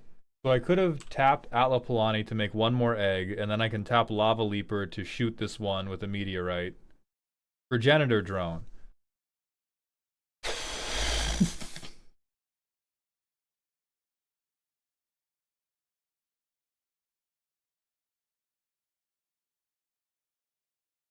We're so close to sauce, man. Yeah, Meteor's literally killing dinos. That is hilarious. These were some brutally bad hits, though. Because this seems like the crazy Mega Millions lottery turn. Oh, never mind. We have 1,000,000 mana. We cast Crater Hoof. We win. Fuck. Fuck. I hate you. I hate you. That rocks. I hate you. That rocks so hard.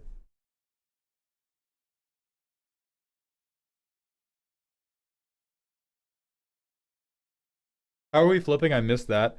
So Roxanne has an ETB that makes a meteorite that can shoot anything. So the meteorite shoots a dinosaur. Our non-token creatures can copy any tokens, not just creature tokens. So we're making token copies of meteorites, which shoot the eggs we made last turn, which flip into other creatures in our deck.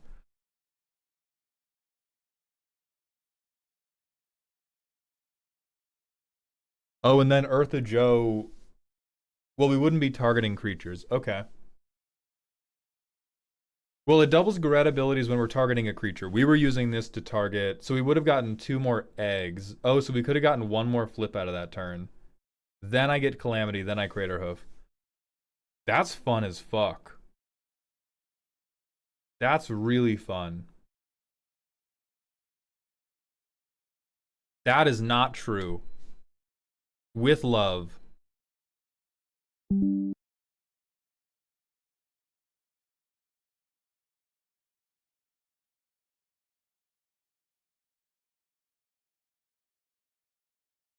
That is a fabrication. That is a fabrication. That is bracket 2, but it's 1 bracket above.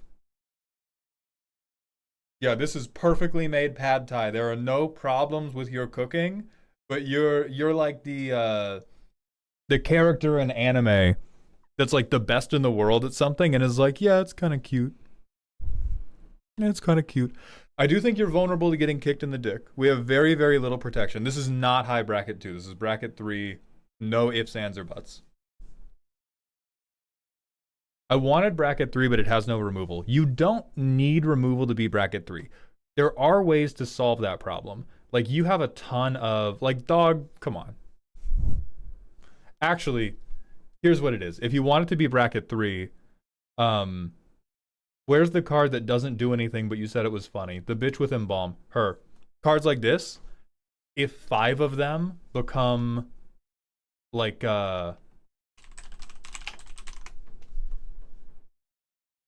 Rex Sage. Maybe you have Rex Sage already. But if you get 5 creatures like this, done. Done.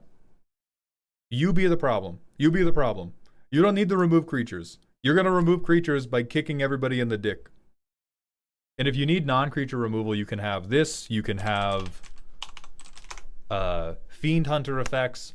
You have so many options for what is a creature that can come in and deal with a problem that I can then copy if I make token copies of them.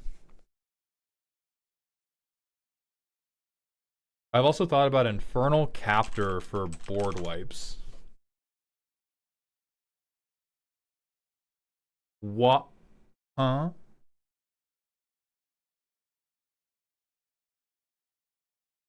Oh, so you make a chain of exploit one of your own things, steal, make a token copy of Infernal Captor who exploits the stolen thing, steals, make a token copy. Yeah. That's... Yeah, what? You had the nuclear codes? Use them! It's not real life? Yeah. That's diabolical. That is not Disneyland. That is not Disneyland. That is distinctly possible. Both playtests we did, we were able to chain multiple clones together. This deck can do that. This deck 100% can do that. Don't do this one. Don't do this one. Cut the $15 card right now. Put in the 9-cent draft common. This deck rips. Let it rip. We gotta be straight Beyblading into motherfuckers. This is awesome. Like, we don't wanna... I mean, I guess you could self-polymorph if you had a ton of, like, bad creatures, but I think even your bad creatures are just... I don't know, this seems like a gamble you don't need.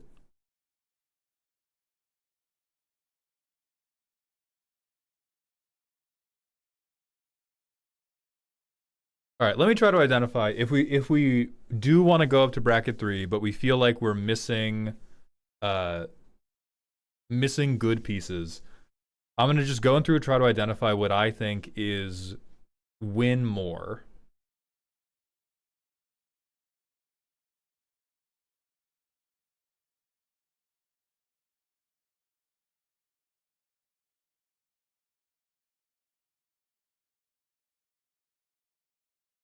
Or win more or not effective enough. This card, I think this card is on the cute side. I think this guy's also on the cute side.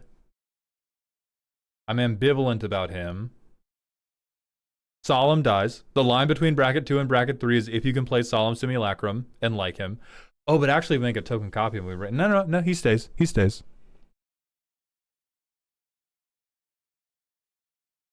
I don't think Fenrir is good enough.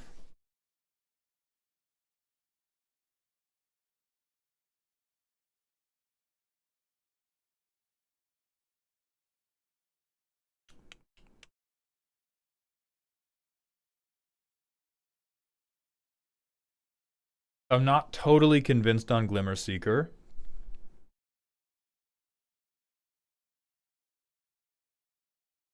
Fenrir tokens are pretty good, so the bar for something being in this deck should not be, is the token of it pretty good?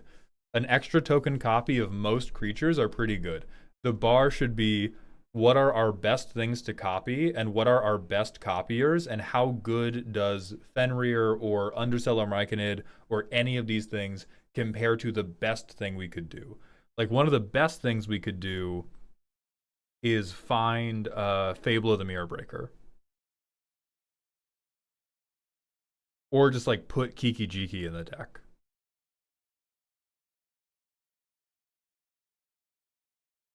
The treasures are also useful because they let us take like very, very aggressive turns.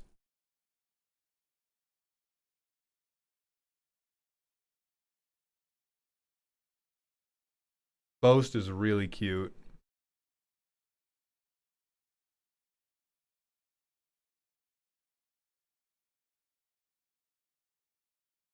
I think Anointer Priest we could definitely get rid of. Yeah, shockingly, these cards are all fucking evil. Completely evil. Completely evil. Keep all of these. Completely evil. You do what? That's very cute. Yeah. So there's the untapping. What about Formidable Speaker for tutoring? That's the thing. If this is in my opinion already a bracket 3 deck. If you want to make it an honest bracket 3 deck, you want to take a lot of the things that are like B or B plus targets for copying and turn them into tutors for your A plus targets. So Formidable Speaker would be good. Genuinely just like any tutors would be good. I know Formidable Speaker also has the creature synergy of it, but anything you can do, like your game changers should just be tutors to set up what are the things that make this deck go crazy, because you have a very good preponderance of things that make it work okay, but it's already so strong that you should just tutor the stuff that makes it go crazy.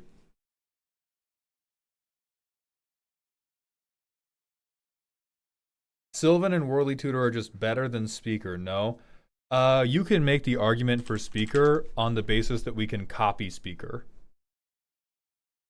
We can copy Speaker and turn our entire hand into 4 tutors.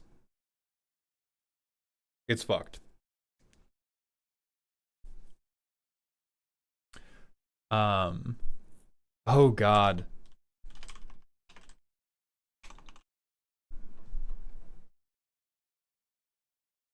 Endless Foot Assault is pretty fucking evil. This is already an evil card.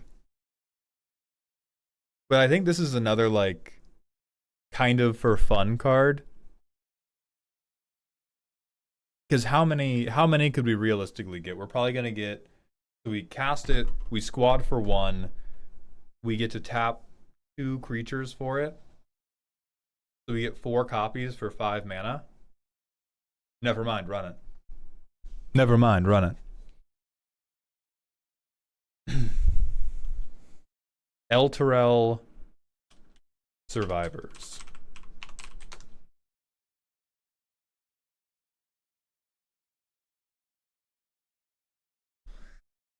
Yeah, Myriad Bullshit Go is pretty powerful. This does a lot of damage, and keeping any of these copies is going to be pretty evil. So the Myriad would die Lumpist, but if you make a... I believe if you make a copy of something that was made from Myriad with Girid, that new thing does not have Myriad. That's how, like, Blade of Selves works in the deck. I don't think you need every single squad card.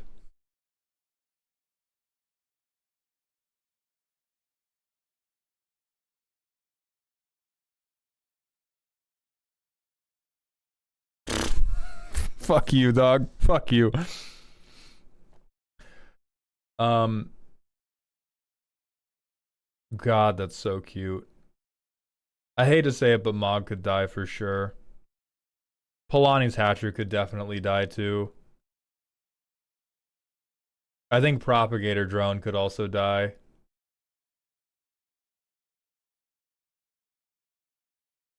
I think the hard facts is like you could go into this tag, swap them at random for tutors or creatures that have interaction on them, and you do that like 5 to 8 times, and then you feel like a bracket 3 deck. I think you already are a bracket 3 deck, you're just a very fragile one. You do like 5 to 8 swaps of this is a tutor, this is a reclamation sage, this is a fiend hunter, this is that thing that board wipes everybody forever because I'm the devil from the Bible. No fucking notes. And then put the wolf down. You're gonna have a Sif moment, but this is heat.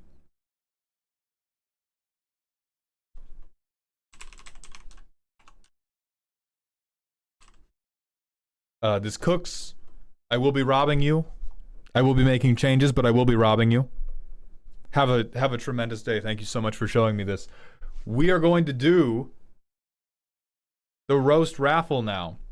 I really thought, by the way, before we do this, I'm going to share the link in chat. I really thought you were going to be every other Naya Tokens player. I was so pleasantly surprised by the playtesting. Oh. Look at that. Look at that real curve. Look at this actual mana curve. It is insane. It is insane that your most common mana value is 3 when your commander is 3. This is wrong. Anybody watching, this is wrong. This is wrong and bad. And it's only working because they have so much treasure generation and God loves green players. Little Mix Doom, thank you for the 45-bit cheer. We'll playlist first, look at cards after. Oh, we'll playtest first, look at cards after, carry over to non-stream deck reviews. Maybe. I will open the floor to feedback now. I thought this was much more entertaining than the normal rhythm. Can I get some yeses if you agree, some no's if you disagree, and just stay silent if you don't have a preference. But personally, I felt like this was a much more engaging way to check out the decks. So I am going to be repeating this on repeating this for roasts. For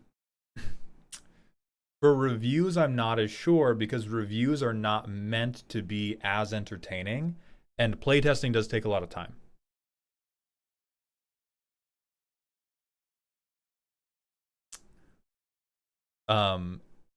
So I'll try it. I'll try it on a few deck reviews, and then I will ask for input from the people buying. Because my main goal is customer satisfaction. Like, I'm having a good time no matter which way we do it. I did like this more. But my main goal is always, I want somebody to walk out of the roast being like, that was worth my money. I do not want you to forget you spent a lot of money. I want you to be like, I spent a lot of money. This was a great time we had. Very funny, and now I live on YouTube forever. Random question about Go-Go. What is the ideal amount of fetch lands? For the blue Go-Go, I would say minimum 10. Minimum 10, try to get to 12 to 14. Dragooner, terrible name. Like who though? And Blackhead, thank you for signing off on YouTube chat. And Windwalker, thank you as well. Dylan Walsh, yeah, we have at least one viewer who has vocalized to me the old music makes them really, really nauseous. So I'm trying not to poison them through their ears. Yeah, I'm going to duplicate this actually.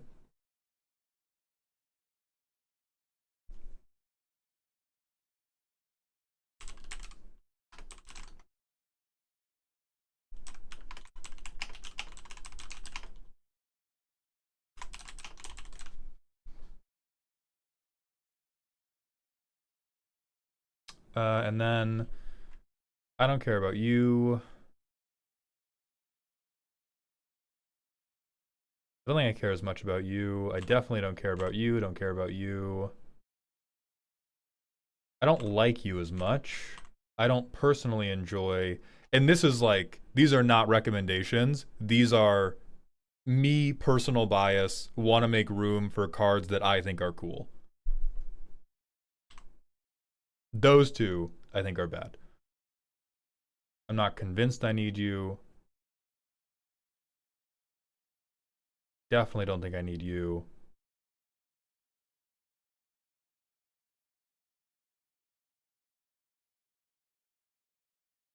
God, that's juicy. You kept Ocelot Pride? Where is it? Yeah, fuck that guy. Fuck that guy, dude. Okay, so I made 13 spots for me to play stupid cards that I love. Now, how do I get Sphinx Ambassador into this deck? Because, like, what I'm going to do, respectfully, like, here's proof. I'm not even going to make it better. I'm going to make it worse. I'm just going to like it more.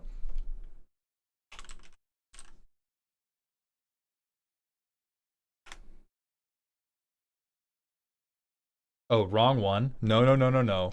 I think it's combustible. Combustible Gear Hulk, baby. I want 5 copies. Give me my deck now. Yeah, that's gonna please me deeply. But again, Sorrowful Phoenix, thank you so much. This deck fucking cooks. This deck fucking cooks. Let's go to Marbles on Stream. Let's give away the freebie, and let's do the freebie.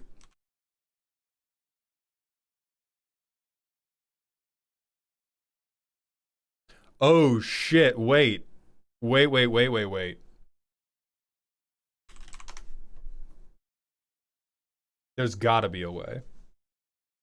There's gotta be a way to make my pod concede with the number of triggers we... No, you let me cook. You let it happen, Tempest. You let it happen. Greed is good. I have it on good authority from my close personal friend, Gordon Gecko. This would certainly make the deck work because it's so expensive. It's so expensive, the curve is going to have a really hard time supporting it. But man, if it ever happened. Man, if it ever happened. Oh man, if I made 8 fucking copies of this. If I saddled Calamity with it, I put my dinosaur on a horse, and then I put him in the Duncan, Idaho machine. Please, dude, please.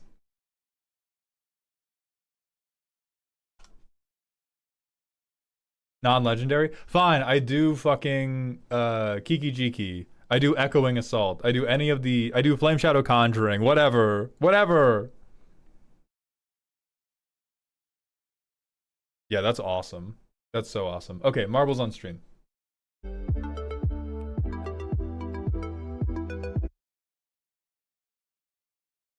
Background music off. I'm going to turn this music down a little bit. It's still really loud. Still pretty loud. Alright. Castle Siege. So, if you were in Twitch chat, I do not yet have the bot hooked up to make this work in YouTube chat. So if you're in YouTube chat, jump over to the Twitch stream for a moment. Type !play. That will make you join the raffle. You guys are going to race down my massive shaft. As you slide down my shaft, there will be big, massive busts to try to stop you. If you make it to the end, you get a free deck roast. Sound good? Sound good. 2-minute cooldown, or countdown, begins now.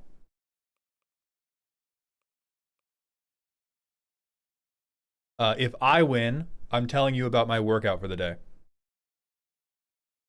All right, we're going to do a 1-minute ad break to buy enough time to do this deck after the marble raffle. Also, T-Gamer, thank you for the 3 streams in a row. Welcome back to the dog park. Personal question from Photon Ninja. Do you think Thunder Junction was a good set? I think it was pretty good. I did not like the lore very much. The story did not get me. Many of the cards were better than people think. A lot of the mechanics were relatively fun to play with. I think the draft was very, very good.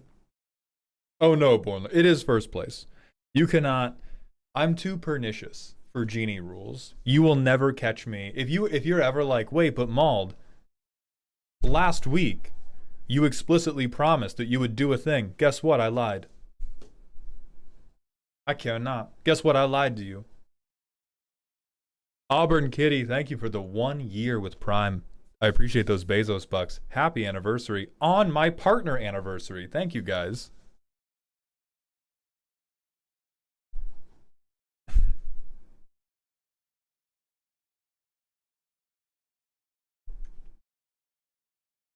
Was that a Jesselnick impression? Not on purpose, but he is one of the comedians that I have stolen my personality from.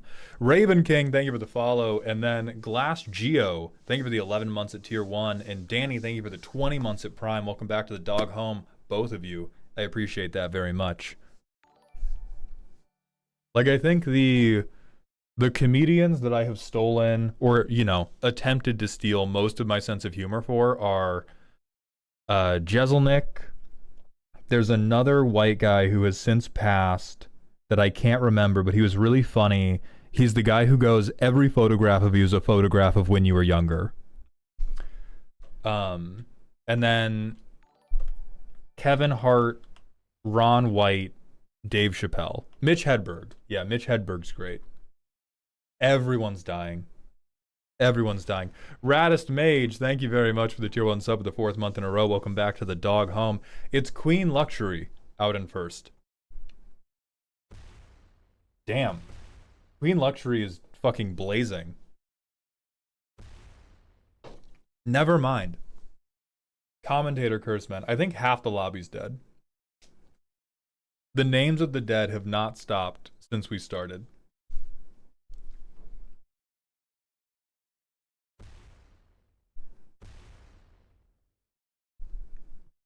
I get some George Carlin vibes in there too. Everybody has George Carlin vibes. It comes for free with recognizing how evil capitalism is.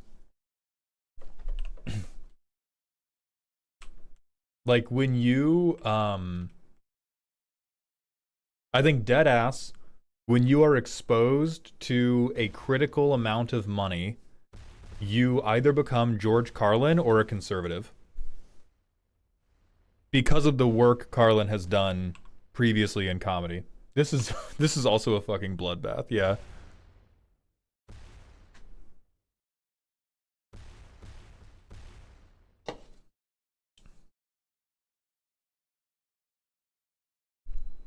What happens if we all die? I tell you guys about my leg day. I smell tons of Dane Cook as well. Just kidding, don't shoot me. I was gonna shoot you. I do not enjoy the comedic stylings of Dane Cook. Oh no, Ace Power's going away too quickly. All right, slow and steady. Never mind. Erratic, fucked up. ADHD off their meds. That's a dope profile picture, and you're gone.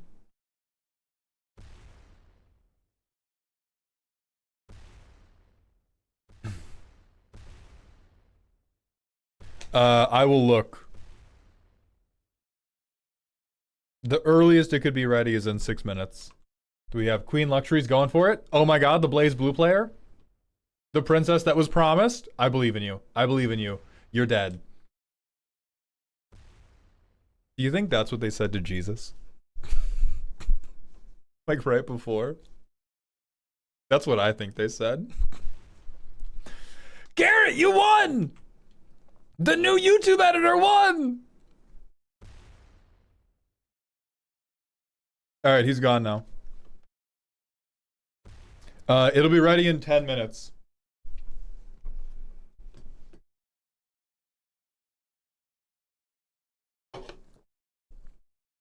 Fuck yes, I'm so fit and talented.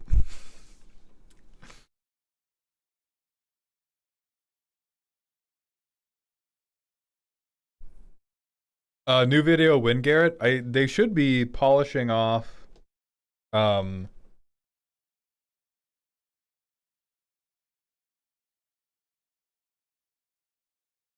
yeah, I think they're polishing off the next one I had them work on today.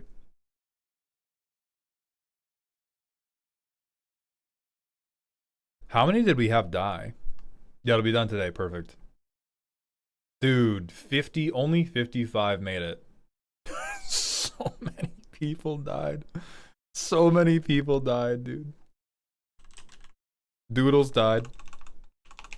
What did you do to Mango? Mango just had to take a week off, so now the work is split.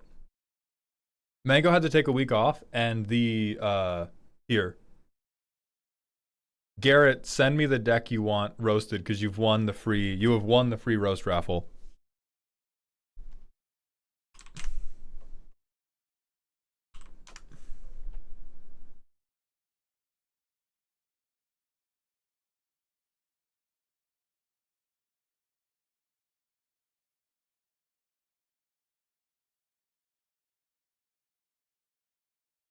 Okay. So the YouTube, it was some guy with a weird title. The YouTube director of growth put out a statement like a month ago where they were talking about how good your retention should be. And they said if you're doing 30-minute videos, to be in the top 10% of videos on YouTube, your retention should be 49%. 12 out of 30 is like 40%, maybe. It's better than 33%.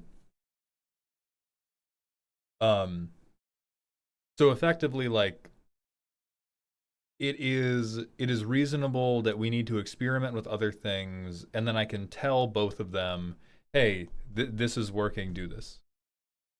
Hey, this is working, do this. 12 out of 30 is exactly 40%. Yeah, fuck me being bad at math and shit. So we have a 9% discrepancy in average view duration that we are trying to overcome right now. So we just try new stuff, because basically I think people have gotten bored. Part of that requires me to change up the format, and part of that is doing the playtesting first in the roast. But part of that is also Garrett does very funny editing.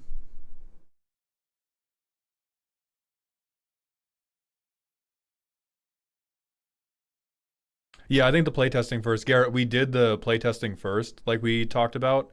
Way better.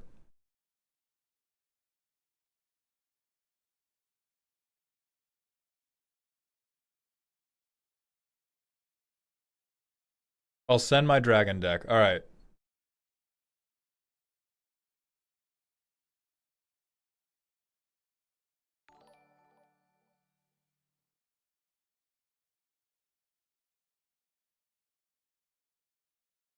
You are fired. You are fucking fired. What? No, we're going to the playtest. We're going to the playtest. I made the. You are fucking fired. Get the fuck. I'm. How do I block you? Tell me how to block you on Discord right now, bro. Absolutely.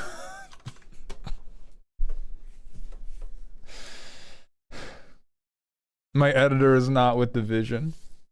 My YouTube editor does not understand the vision of the channel. I can't believe we have One Ring next to Klauth. We have One Ring next to the most idiot Timmy dragon. Oh no, this is probably part of an infinite combat package. Oh yeah, we didn't have enough tutors, bro.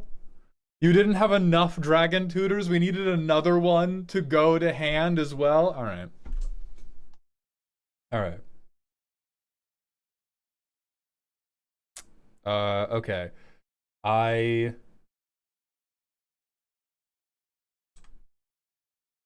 Stomping Ground, Crop Rot. You don't have City of Brass? What? I'm crop rotting for Command Tower. I'm not letting us mana screw. Alright, so I land. This can now crack for like basically any multicolor land. Okay. This will come in, we will shock it in. Signet. And then exploration, even though I don't have the mana. Brother. Brother. Huh?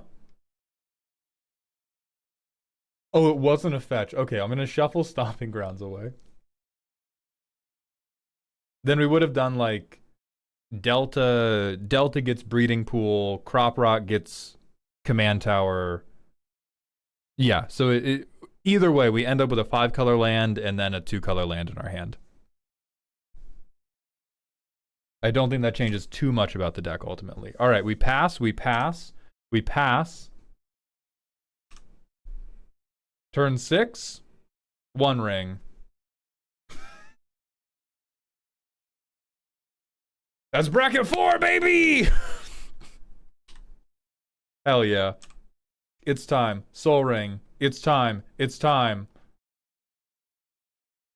Cavern of Souls. The turn 8 Scion of the Ur-Dragon. Okay. Jesus. Jesus. You know, I had a roommate in college who, they were an overseas transfer student. And they came to us one day and they were like, my dad said it's finally time for me to buy my first car. Can you guys help me? I don't know very much about cars. And we said, yeah, man. What are you looking for? What's your budget? And he was like, my dad said anything under 200,000 is fine. And our jaws hit the floor. And he then said, is that like a Jeep or something? And this is what this fancy art printing of Buster Sword in the bracket 4 Scion of the Ur-Dragon deck is giving me. It's just like, what could the banana cost? 10 mana? Come on. Come on, man. What could the banana cost? I am not about to fucking... I refuse to crop rot another dual land to try to hit your fucking land drops. God damn. Alright, you get Summoner's Rift. Exploration, Undergrowth Stadium. Blood Crypt. Buster Sword.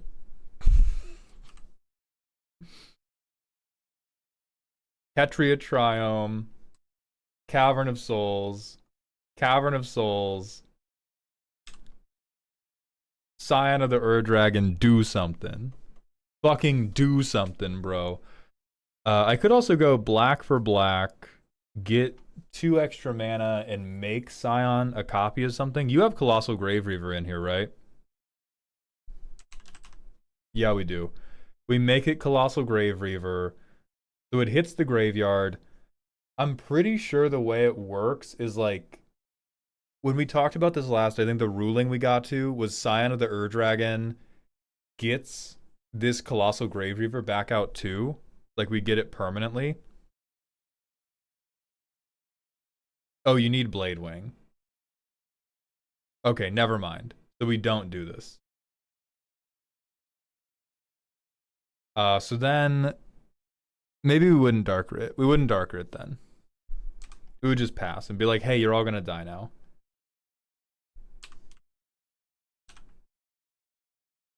And now we fucking combo. Yeah, now we combo all over you. Because I go Colossal Grave Reaver, then I become Blade Wing. The Colossal Grave Reaver copy sees Blade Wing hit the yard from my library. It comes back to field. It brings back the original Grave Reaver. Then we Grave Reaver all over them. What do we do if we get interacted with? Die. What do we do if somebody else combos off? Also die.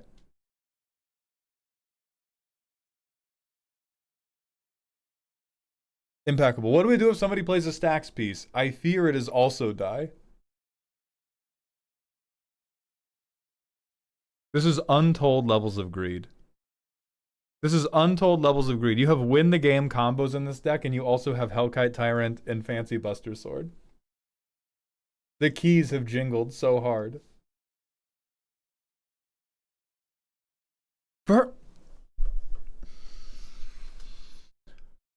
Oh. Garrett, how do you edit the videos when you can't read? How do you do it? How do you get it done? Oh, hell yeah. I love when I mount my Golg. I love mounting my Golg, bro. Child. Childish. Churlish. Abominable. Based as hell. Based as hell. This is my pet deck, sir. I crammed as many fucking game changers and as many fucking big idiots as I could stand into here.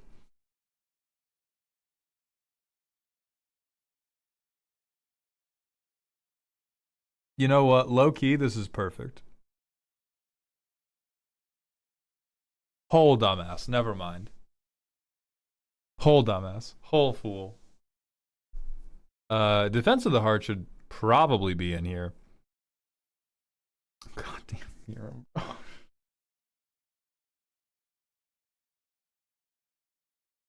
My man would never make it out of the marshmallow test alive.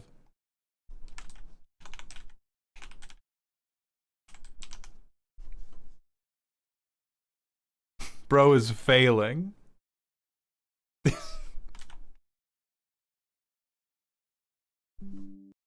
Actual photographic evidence of my YouTube editor trying to put one good dragon into this deck. Trying to resist the urge to slam a full art Buster Sword into this deck, man.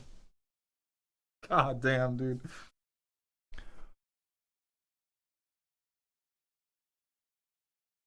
Hell yeah, old Gnawbone. What? What? What? What? Explain me. Explain me. In what context? In what context did you tutor this guy? I need to cut that one. I need to cut that one. Is that a pet card? Every card's a pet card. That's the secret.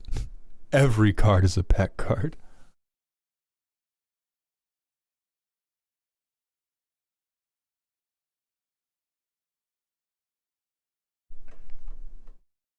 Holy moly. Holy moly.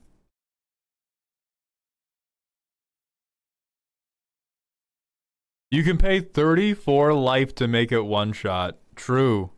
True. Very good, actually. My fault. My fault. That is actually kind of appropriate for bracket 4, I think.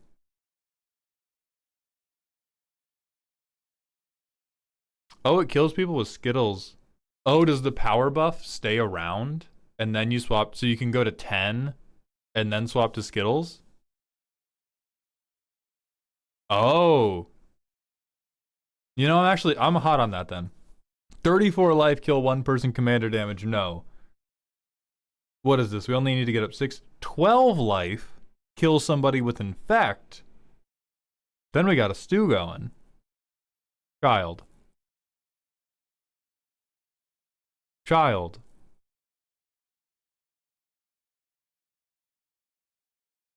Do we have every ancient dragon in here?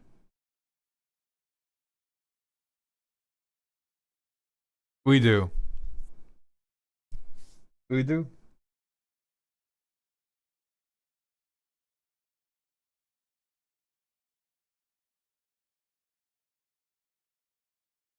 Rose Timothy Timmonson. You are...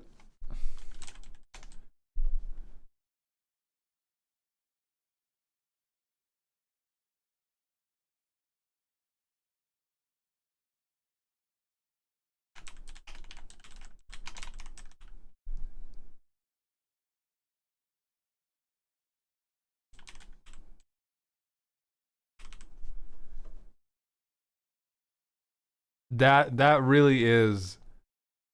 We saw the most bracket 3 deck ever earlier this stream. I think this is the most bracket 4 deck ever. Because it has some cards that are just like the literal best thing ever. And then it just has a full art guy.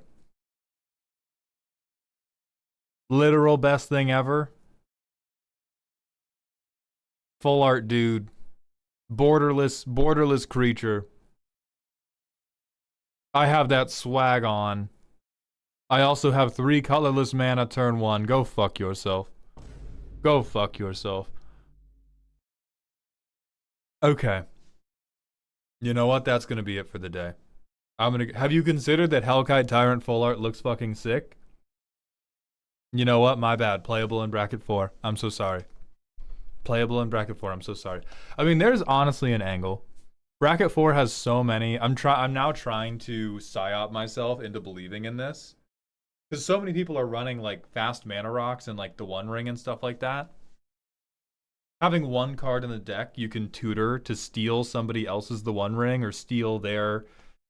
Nobody else is dumb enough to run Buster Sword. Steal their like Mox Diamond, Chrome Mox, etc., etc. That could do something.